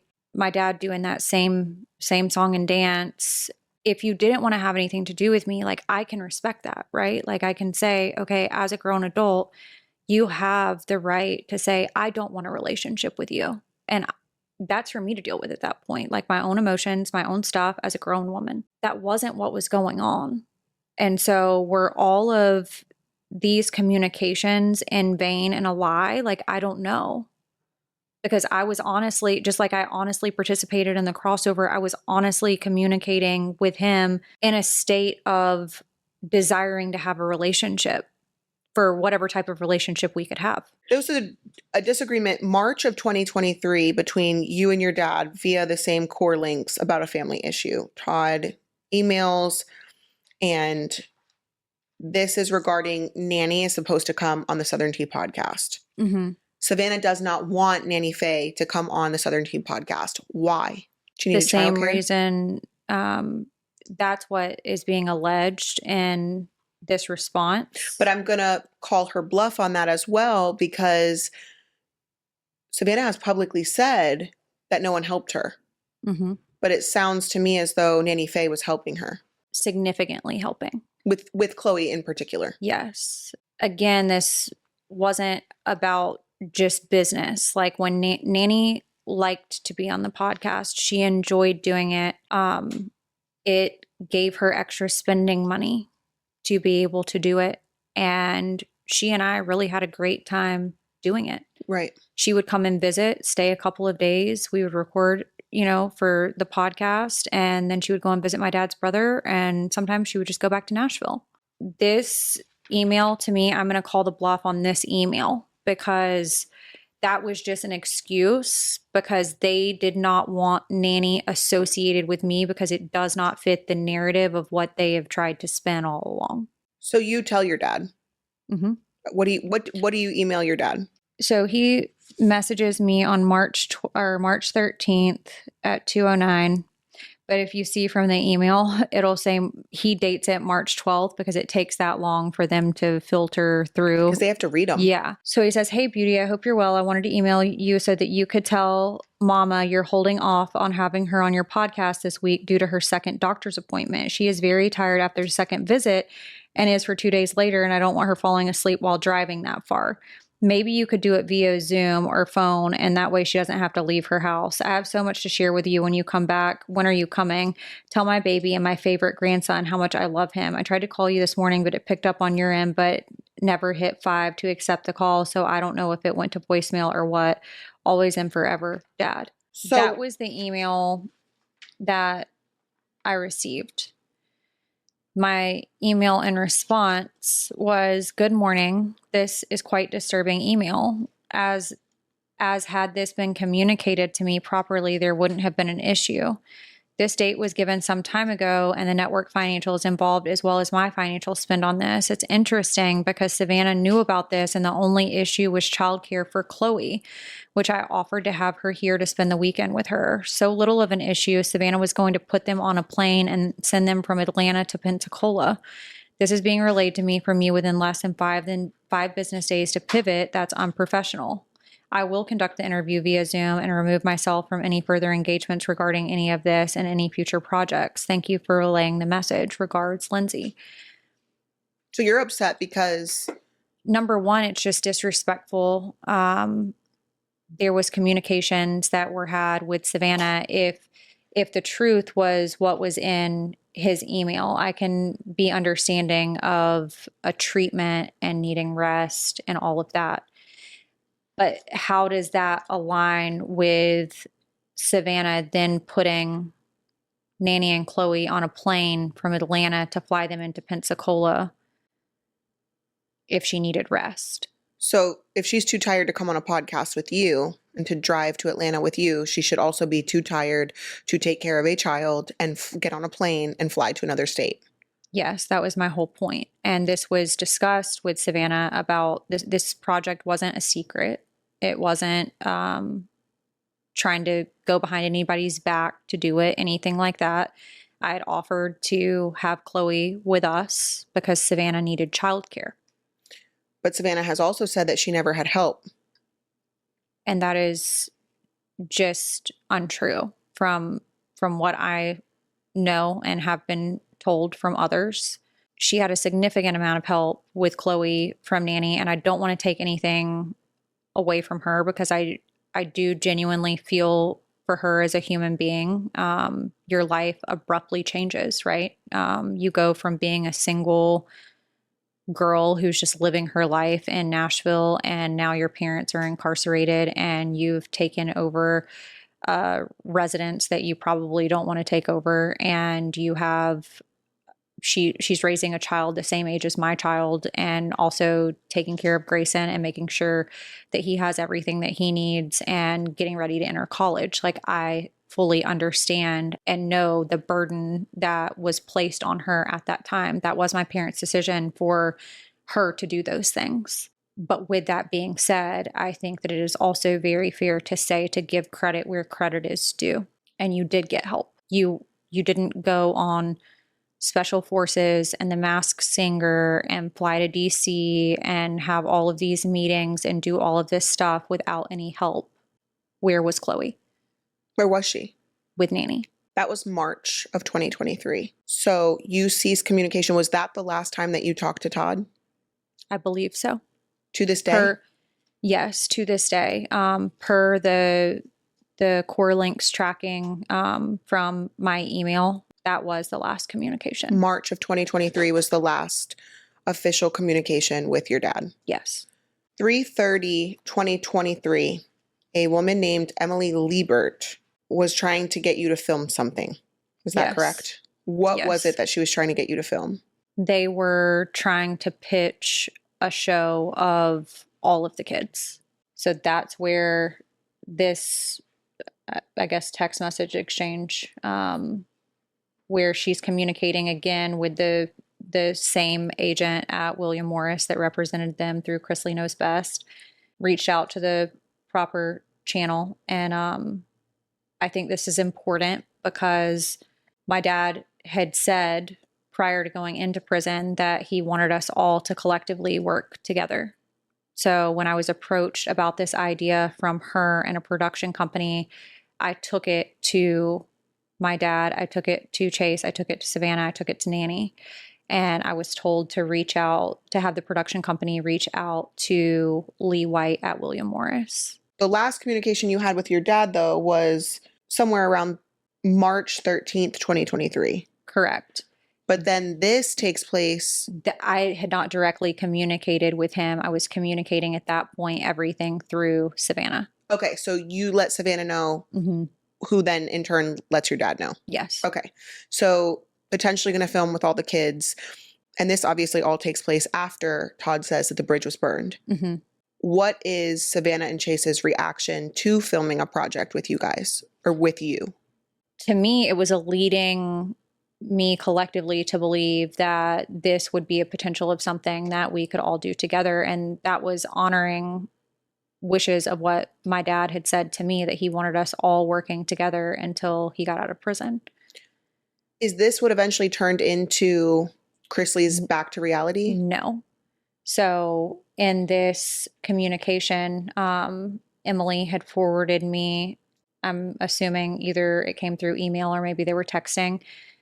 He responds, and by he, from says, "Hi, Lindsie. Hi, Emily. Lindsie is misinformed. There is a misunderstanding. Chase and Savannah already have a project that they're pursuing with another production company. Also spoke to Chase, who said that the below is not accurate regarding any conversation with Lindsie. The attached concept is a pass for Chase and Savannah as well as the immediate family. Thank you, Hank and Lindsie, and well wishes with other projects." So they're basically saying now that they are not going to film with you and they're already working on something else. Yes. So I send a group message to just me, Chase, and Savannah. And I said the treacherous behavior is real. Because they led you to believe that you guys were all going to work on something together when in fact they never had intentions of doing so. Yeah, and I would have never even entertained a conversation had you known about that had I known that, had it just been forthcoming, like, hey, we're planning on doing X, Y, and Z. We don't want to work with you. We're not going to honor that. And I could have said, okay, like, I'm not going to involve myself in this just for funsies. So Savannah responds back, what? And Chase says, what are you talking about? He says, then after nobody responds, I just say the treacherous behavior is real and leave it at that. Chase says, I don't know what fucking gossiping around is going on, but I haven't reached out to you, Lindsie, to get me a post or anything other than to put me in contact with the podcast one people. Y'all stop talking shit and running your fucking mouths. And if you're going to do it, keep my fucking name out of your mouth. It's clear none of us can be cordial to each other, so it's best that we lose each other's numbers. Savannah says, okay, Chase. Also, Lindsie never said I had not spoken to you in 2 years, so not sure where that's coming from. That was Savannah? Mm-hmm. Because her agent, who was still acting as her agent since Chrisley Knows Best, had told Emily Liebert that there had been that Savannah and I had no relationship and we had not spoken in 2 years, which this was also after the fact of the Chrisley crossover. So it was inaccurate all the way around? Correct. So I just respond and say, hello, happy Monday. First of all, I'm not going to engage like this. Secondly, I haven't ran my mouth to anyone. That would require me to open it. Third, why would you say for us to lose each other's number and then blast off without even having a conversation? I never once said that you haven't spoken to me in 2 years. I gave that information to a production company that reached out, and that is just simply false. He said Savannah had no relationship with me and had not spoken to me in 2 years, not you. If anyone would like to calmly have a conversation, I'm willing to do so, but not like this. So is that where that conversation left? Yeah. That was it? Yeah. Nothing really transpires from April to September of 2023, but then Savannah gets on the Vial Files podcast on September 14th, 2023, and she speaks about you. This is episode 639. And what does she say here? She doesn't say anything too much. Just check the court transcripts. I just find it to be very odd that she would do that interview and I would be referenced in that interview and then a statement like that to be made, all with the private guise of we're trying to operate as a family, right? Like, but this is what's publicly going on. Because I can't follow the bouncing ball. In the text messages with Chase and Savannah in April of the same year, 2023, Savannah essentially defends you to Chase and says she never said that, right? So if that was the last communication between you and Savannah, you're probably under the impression that they're okay. They're not great. Yeah. But no bad blood at that moment. Correct. So it's probably a surprise to you that when she gets on that podcast and says what she says. Yes.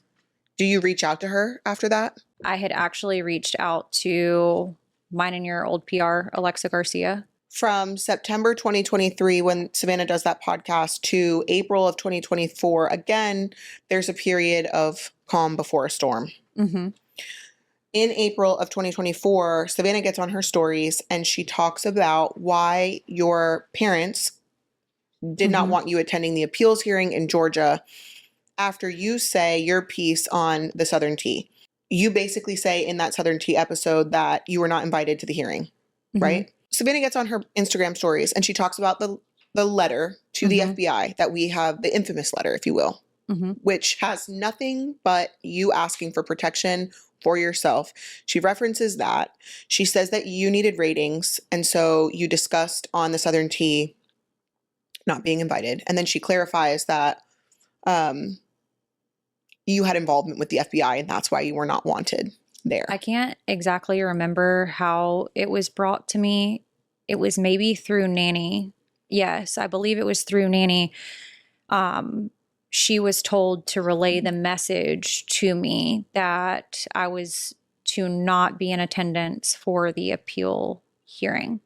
While that's fine, I don't need to go, but you don't need to be invited to go to a public hearing. Anybody can go, so much so that Savannah was campaigning for fans of the show and followers of them to come and attend and support. So I find that to be a very interesting play, but I am being told that I can't attend, and if I attend, then there will be repercussions for me attending. That's fine. I don't have to go. At this point, they're in fact correct. The bridge was burned, so I don't have any place to be there. And in fact, I wasn't in communication with her mother, and that's who was going to be appearing at the appeal hearing, not my dad. Okay. There's a People article that has additional context for this. And then things, again, seem to go quiet for some time from April 2024 to June of this year, 2025, where Savannah gets on social media on TikTok and says that you put your parents in prison. Mm-hmm. And I had to clarify that this was an actual comment, not a verbal face to camera or a video. It was a typed comment where she says that you put your parents in prison. And just for context, Savannah is responding to, it looks like somebody else's TikTok. Is that the way you're? Yes. And she says, "You are correct, Lindsie," and tags me in it. "Helped to put them in prison. I helped them get out. The pardon came from me, Alice Johnson, and a team of lawyers. Thank you for correcting the fraud." Did you respond to this in any way? I didn't even know that existed until just now. Like, you're telling me. For the first time. For the first time. I didn't even know that existed. And I also just want to go back to the ratings comment. I understand that they somewhat grew up with the word ratings and reality TV. Everything's not for ratings. Everything is not reality TV. Everything is not a storyline. I didn't need to talk about an appeal hearing on the Southern T. In fact, you used 2 of my podcasts to launch yours. So it's just rich to discuss ratings when essentially that's what you did. And in this People article, she says she spoke to people, and it says Savannah told People in October of 2023 that she's good and doesn't do well with constant lies and victim mentality. Not to be ugly, but that's what you are. Well, it's projection. All of this is projection. Every last bit of it is projection, because when you're constantly saying you have 12 fingers pointing right back at you, and there's a reason why you can't take accountability anywhere. Savannah left that comment on June 13th, 2025. Your parents get a presidential pardon in May of 2025 of this year. Yes. So they've been out for several months at this point. Things are mostly quiet until she makes that comment that you just learned about right now. And then a month later, June 20th, 2025, Fox News interview, your dad insinuates that he has no grandchildren. He can't wait to be a grandfather, or he can't wait to have grandchildren. But in a prior communication with your father, he says to you, "Tell my baby and favorite grandchild or grandson, his baby and his favorite grandson, XYZ." So he's acknowledging on one hand privately that he has a grandson and misses him, loves him, etc. Gets on a Fox News interview and says, "Can't wait to be a granddad." Did you watch that in real time, or did you come across it? Did someone tell you? No, I did not watch that in real time. I found out that was said through direct messages on social media for people who follow me or possibly don't follow me, that just wanted me to know that was said. And that stung, because I know that my child sees this stuff, and to know that, and I've tried to tell Jackson so many times, like, you are so lucky, because a lot of children never get to meet any of their grandparents, and you have your dad's parents, and they love you with their whole heart and would do anything for you. They drop everything for him whenever we need him. And for him to just see that, and for that type of public erasure to happen, is just really disheartening. My child's mental health isn't up for grabs for anybody to inflict that kind of pain on him. And so if your issue is with me, then don't involve making statements that would negatively impact my child. I hope he doesn't see it. He saw it. Oh, he saw it. He saw it. I mean, he's old enough to be online himself at this point. Correct. The statement was said to me from my son, "Hey, Mom, your dad has 2 grandchildren, so why would he say that? Does people not know about us?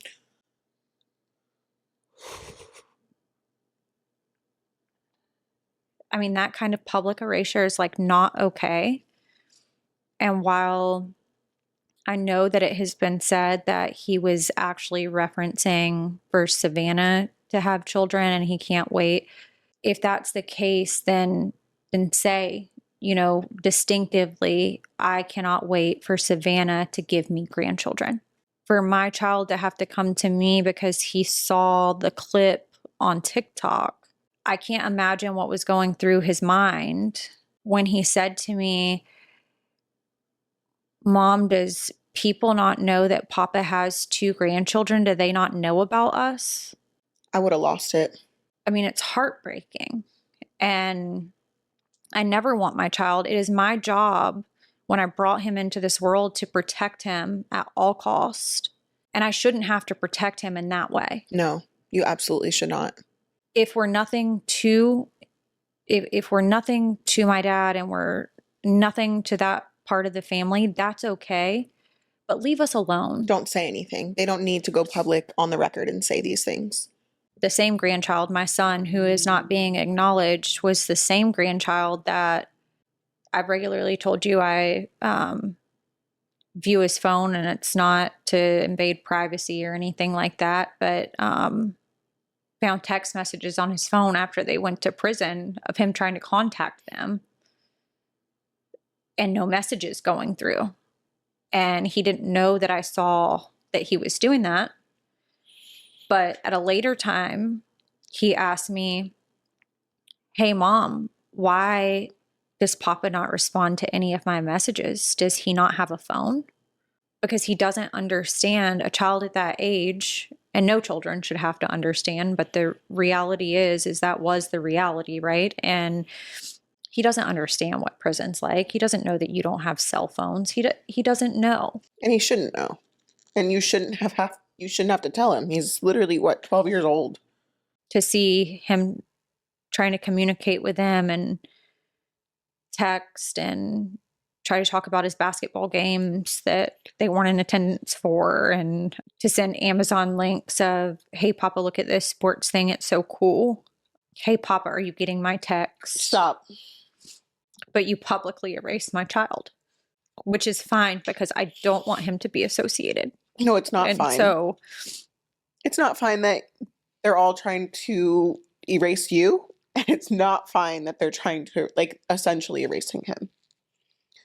It infuriates me that it was Savannah. Savannah has no help, and Savannah this and Savannah that.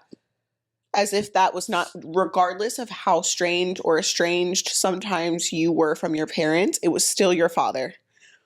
And at the end of the day, you struggled with your identity, where you fit in on both sides with your biological mom and then with your dad and Julie. I think that the focus has been so much on what can I say or do to hurt Lindsie, and it's never been, what is Lindsie going through?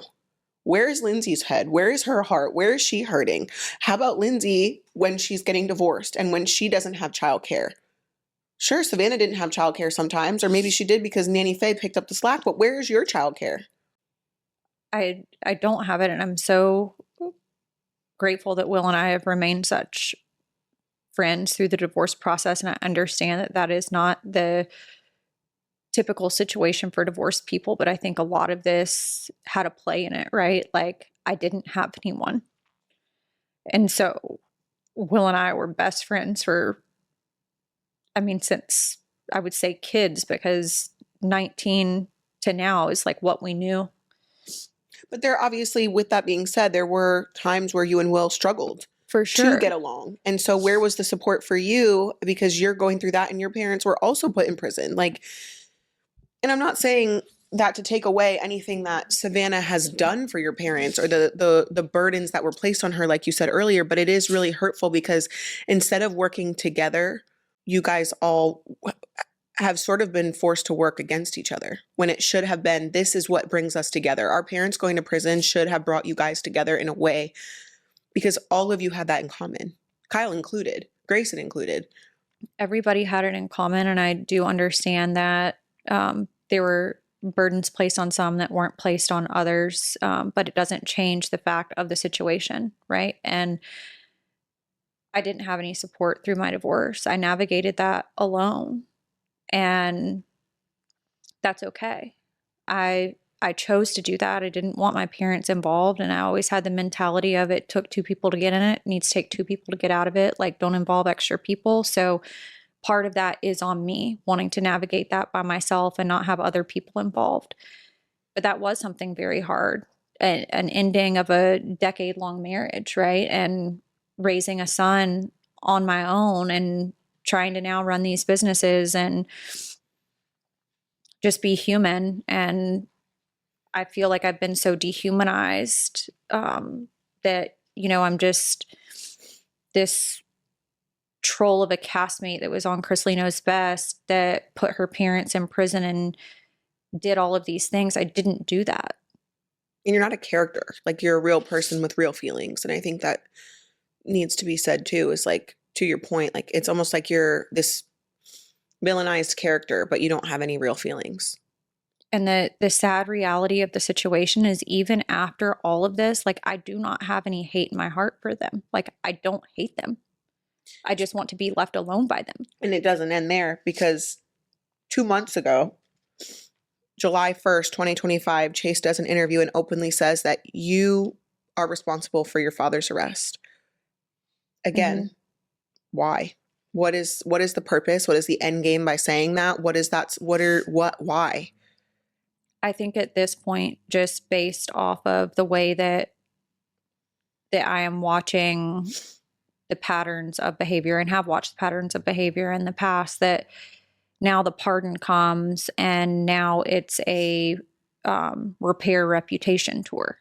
And but they can leave you out of it and still repair their own reputations without calling you out by name in any context. Correct. Chase does the interview on July 1st, 2025, with really no rhyme or reason for why he says this.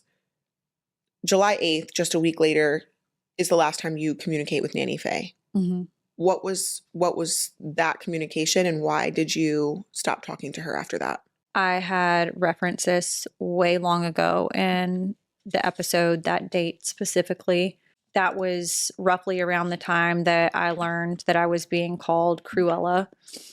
I believe it was on a podcast episode. And quite frankly, I had my belly full from it. The stuff had gone on long enough, and I knew that documentary was already had been produced, but didn't know when it was scheduled to air. And I knew, just based off of past behavior, that if she was launching a smear campaign and calling me out of my name, it was essentially just name calling, saying Cruella. I knew that was leading up to something.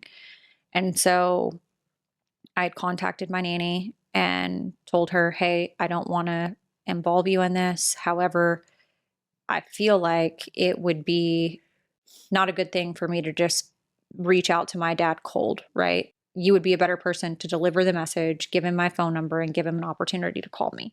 I then get a call back from her that same night, and she lets me know that she has let him know and given him the information. I never received a call. And that's what brought me to this point, because how much can one person take when you've gone through all of this? And I mean, this is a binder of years of stuff that has played out in the media. That's not normal families. Like, normal families don't do shit like this. A lot of this stuff could have been handled privately. There needs to be a lot of self-reflection from a lot of people. And this evidence just didn't exist overnight. I let Nanny know, hey, if he chooses not to call me, I'm going to have no other option than to address it without having a conversation with him. But I was going to extend the courtesy of having a conversation with him, and frankly would have told him on that conversation that I plan to address this. But it was a courtesy to say, I understand that you just got out of prison. I understand that you are transitioning your life from prison life to back home. I get that. But this documentary has happened.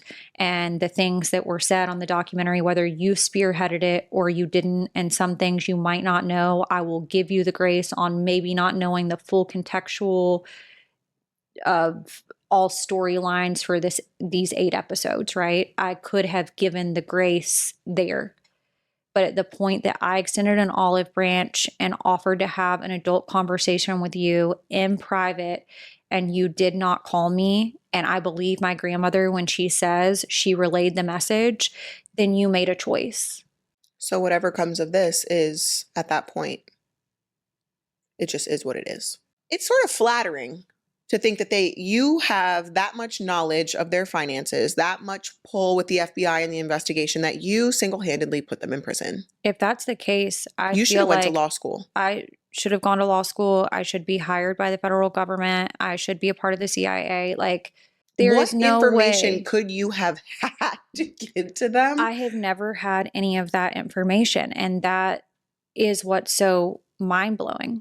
All of the information was not found out through me. It was found out through a business partner that turned them in and got full immunity, which I don't agree with. I don't think that's fair. If that business partner was a participant in doing anything, I do not believe in the government giving what would have been a defendant in that case full immunity for the crimes for telling on somebody. Like tattletaling. Yeah, I don't believe that. He participated in it. Participated in whatever he participated in. I'm not alleging that any of them committed any crimes. Do your research. I don't believe that he should have gotten full immunity. If he got full immunity and that's what the government gave him, they gave him full immunity for a reason, because he would have had some type of smoking gun. I'm just saying I was never a part of a state witness list. I was never a part of a government list to testify on their behalf. In fact, I testified on my parents' behalf. September 16th, 2025, the season finale of The Chrisleys Back to Reality airs. Mm-hmm.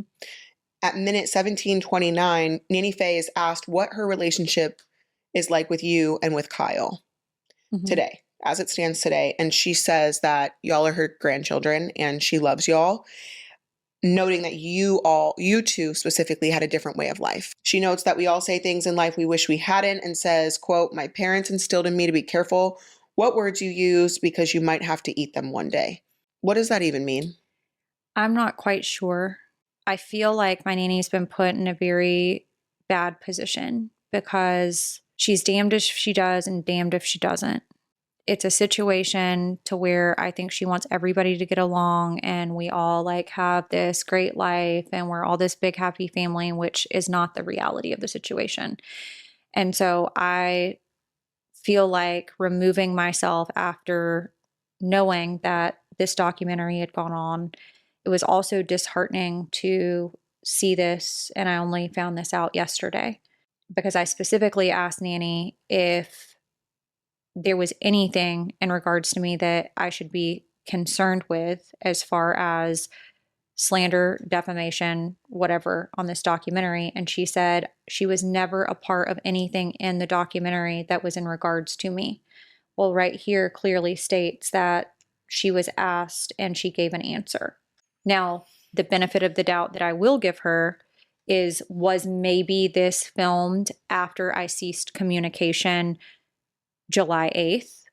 That could be possible. We don't know the filming schedule. At minute 19 and 52 seconds, Todd acknowledges that he posted some tweets that he shouldn't have. And looking back, he knows that he was the parent in the situation and should have acted differently, but he was hurt. How do you feel about that? This is where it started pulling on my heartstrings when I started seeing stuff like this, because I appreciate the acknowledgement of the tweets. However, the tweets were so long ago and so much has happened since then. So he's only acknowledging what the public knows. About a minute later, less than a minute later, Todd says that he remembers sitting in the restaurant in Charleston, South Carolina, and receiving a call from a man that identified himself as law enforcement, and he realizes then that you had filed a police report about the sex tape blackmail I wrote down in my notes that this has nothing to do with the financial aspect of the federal investigation. Correct. It's really frustrating that that is the story that they keep perpetuating. This is all about the sex tape, and he clearly says that. Okay, so 2054, in this episode, Todd says no one has ever had a conversation with you about a sex tape. However, that cannot be true because just a minute earlier, he said that he realizes you filed a police report about the sex tape blackmail. So at this point, you have showed me and you have in your possession communications about the sex tape all over the place and an affidavit from Robbie Hayes. So there was a conversation about a sex tape. 20 minutes and 58 seconds, Chase says he never purchased a sex tape of you, never seen a sex tape of you, and doesn't want to see a sex tape of you, says that it's all a lie. Now, my notes in here, I wrote that he's essentially lying with the truth. He explicitly says that he never purchased or he's never seen and he doesn't want to see. That does not mean he didn't try to obtain a sex tape. So to me, this is misleading. And I think that they're being very careful about their words. So we can't come back and say, well, you said that you never tried. Well, you did try. You just didn't get a hold of it. 21-22, Todd says he and Chase never heard another word about it. Chase says that he could have gotten in legal trouble over this accusation. But it's not just an accusation because there are screenshots and a written affidavit. Screenshots exist, Chase. Did you think that Robbie was never going to tell anyone? There are better people in the world. So Robbie might be one of them. I personally have said in my personal life to people and maybe to the 4 people that are here, including us, that I feel like I was failed at every place that I turned. This was a crime. But instead, they used it to further their leverage in the federal case, to use it as character against my dad, essentially, in my opinion, to show, oh, well, if he would do this to his daughter, he would do X, Y, and Z. And I always disagreed with the government bringing that into the case because they were 2 separate issues. Just because my dad had done those things, said those things, Chase was involved in those things, I don't believe that there was a place for that to be brought into federal court in a financial trial. And I always had an issue with that from day one. Treat them separately. At minute 22:58, Nanny Faye is asked by producers what her reaction was when she found out that you worked with the federal government. And Nanny Faye says she doesn't want to talk about that. She wants to leave that alone. Nanny is in a really unique situation. She's in a really shitty place between a rock and a hard place. And I don't, because of that situation, there is context there that I could provide. There are conversations that I have had with Nanny. I don't think that it's important to provide that context. However, she doesn't want to talk about it because she knows too much. But she also is participating with the rest of the family. Correct. And so I could understand and empathize with her position. At minute 23:17, Todd says he never got an apology from Lindsie, but has received one from Kail. I wrote, has Lindsie ever received one from him? Because what you are the child. If he regrets the tweets, he obviously has some morsel of a conscience. Why are you as the child responsible for reaching out? If he didn't do or participate in anything involving the sex tape, you would have never been involved with the federal government. Correct. And I think that that's where I get really hung up because I am big, and any person that I have ever been romantically linked to say that I don't pass out free sorries. Like if I say sorry, it's because I genuinely mean it wholeheartedly. Like I am sorry for what I did to you. I am not sorry for defending myself. About a minute later, Todd says that you came to see him one time and it was in the press the next week. Quote, friend or foe, daughter or enemy, end quote. Text on screen flashes on this episode, quoting Lindsie on her podcast saying, which I'm assuming it's you on the Southern Tea, saying you had not seen your father in quite some time and has not had contact. It's misleading for Todd to say that you visited one time when it was in fact 3 times, and I'm sure you have records of that. So it's interesting to me that we're playing with fire when receipts can be pulled. To me, it's not even about the amount of times because I No. was very clear that after he had been in prison for several months, I stopped going to visit. The only thing that I've ever said on the Southern Tea is just positive things from the time that he went in, and that he was welcome with open arms, and that he's adjusting, and that his hair was a little bit grayer, but I thought that he looked good and, adjusting the best that he possibly can. And that's really it. I'm not quoting that directly from the episode of what was said, but that's the gist of what I did say. And I don't understand what was wrong with that because I also was operating under the guise of like we were all in this together at this point. I didn't know that we were still estranged, and maybe that was communications that were being had internally with the other family members of, I don't want anything to do with Lindsie, and then I'm being told something else. I can't speak to that because I don't know. 50 minutes, 28 seconds. In the closing scene, Todd is talking about plans for the future and says that he cannot wait to have beautiful grandchildren, as if Jackson does not count. We already touched on that, but I just want to say that was spoken about on this docuseries. On your birthday, which feels like a shot at you, Chrisley Confessions 2.0 podcast releases. And I want to give them a slight benefit of the doubt because we all know that the podcast releases on certain days. My birthday happened to fall on a Wednesday this year.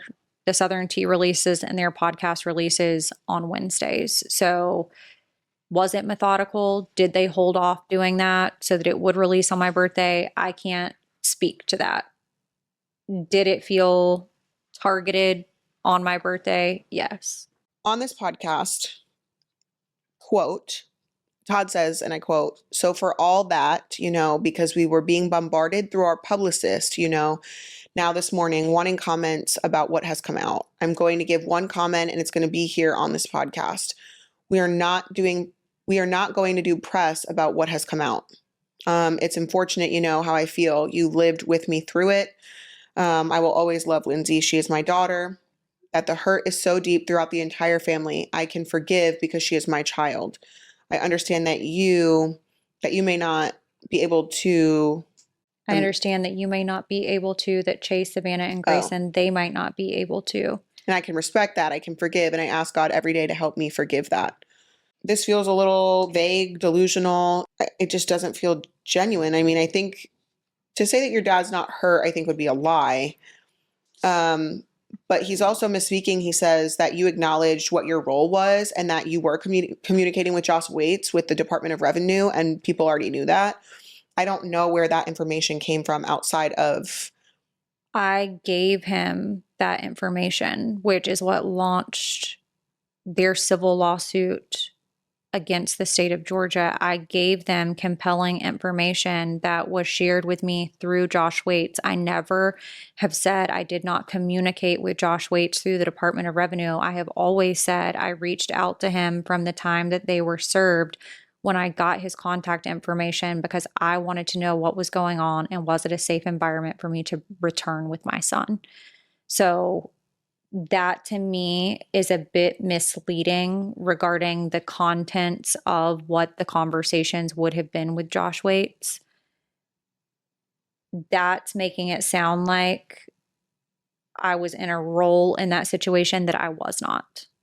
He says that for all of you that are wondering, where he stands with you. He says that Lindsie is my daughter. She's a smart, beautiful young woman who, to my knowledge, is an exceptional mother, and I love her with all my heart and soul, but we do not have a relationship. And as I said, in starting this, the hurt is so deep that I don't know that that will ever change. I can only pray to God that God temper my heart and that because I have to believe in that. I have that to believe in. And we know it had to do with the show and them taking her off the show and wanting to make her an ancillary cast member or whatever. I know she believes that I should have been able to have stepped in and changed that. You know how I fought for that and how it was pushed back on me. So is he essentially saying that you did all of this as a get back for being removed from the show? Correct. And the thing is I always viewed myself from somewhat of season 1, which was the sizzle reel or the pilot that aired as season 1, I never viewed myself as a main cast member. I was only somewhat ancillary cast the entire time. There were tons of episodes per season, and I only wanted to be on 5 episodes. Like, there was, if they wanted me on more, they could have me on more. But in order for me to participate and open my life up to the public and not have another job that I needed to be able to provide for my family, then I felt that it was fair to say, okay, I will have a guarantee of 5 episodes. That's $50,000 a year before taxes. Like, Right. we're not talking huge amounts of money. That was never the case. I never had communications with the network. No one ever told me anything about being ancillary cast. That was somewhat understood from the jump. Because you were That married with a I was family. married with a family and they weren't following that whole story. If that was the case, then my husband would have needed to be participating for that to make sense. I don't understand that. But how can you say that I was going to be ancillary cast and that, he should have fought for me and all of those things when all of that is just factually untrue? And if it's true that I was going to be ancillary cast, people need to ask themselves the question, when they decided to do a docuseries or a documentary, why was I the storyline for almost 2 episodes? It's a great question. I also just want to know how he came to the conclusion that this was your get back. I don't think the punishment doesn't fit the crime. Correct. So it's not like that would have made sense. And let's not forget, many hours ago, we discussed that it took me somewhat around 2 years. I don't know the exact dates, but we have the emails to even get out of my exclusive obligations to the network. So if that was actually the factual information of what he's saying, then why wouldn't the network just release me? That's also a valid point. And he just goes on to say that you guys don't really need to cross paths, is the gist of it.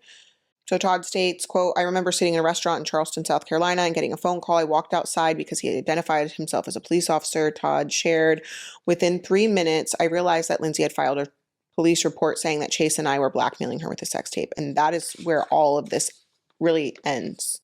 Where everything stands right now, what are your thoughts and what do you see for yourself moving forward? I want to move on in my life in a productive way because I feel like that this has controlled my life and had such a control over my life for almost a decade. And there are a lot of things that I feel ashamed of that have played out in the public eye that should have just never been there. People are going to believe what they want to believe, regardless of what I say, what evidence is provided. And that's fine. I no longer feel like, after going through all of this, that I need any more release of anything, right? Like, this is my truth. This is factual. I have factual basis to back up the things that I said on these episodes, and I feel okay with that. The chains are literally broken, and I can agree that I want no relationship. There is no relationship there that I desire because we have gone back and forth and there has been reconciliation after reconciliation and we always end up at the same place. I just want it to be clear that I want to move on with my life. I don't know what that looks like. I want to live in peace with my son. I have a desire to get married. I have a desire to have another child. And this situation no longer holds control over me. And with that being said, several months ago, I was laying in my bed and my dad had gifted me a Cartier bracelet prior to him going to prison. And I had thought about taking it off for a long time. And it was never about status for me to wear it. It was about the fact that, my parents had gifted me that for Christmas. I never asked for it. It was something that they gifted me. And the same thing with a Tiffany ring that you've seen me wear for years. I've had that since I graduated from high school and continued to wear it up until a couple of months ago. along with a necklace as well, that came from a local jeweler in Nashville. I was laying in bed and I said, if the bracelet ever falls off, I'll just take it off. That'll be God's sign. And it was a couple of weeks after that, I woke up and the bracelet, the Cartier bracelet, was laying in my bed. And so I left the bracelet off and put it in a drawer. And I said, when I'm ready, I will take the other stuff off. And then I stopped wearing the necklace. And then I took the ring off and put it in a FedEx envelope that I planned to mail back. I'd also made my dad 3 promises in a private conversation before he went to prison. And one of those promises was to protect Jackson at all costs, to find peace within myself, and to find what makes me feel safe. And I got 3 permanent bracelets to represent that. And now the promise is now to myself and not between me and him. So I would like for you to help me cut them off. All of them? One by one. Let me know when you're ready. Okay. Promise to Jackson. You broke it. Sorry. Promise to myself to find peace. I just found it. Oh, jeez. And lastly, Promise to be safe. I just found safety. I feel free. And with that being said, thank you all who have supported me and Kail since 2017. Thank you for following my journey. For those of you who have stood by me, I appreciate you more than you know. For those of you who sent me nasty messages telling me to kill myself,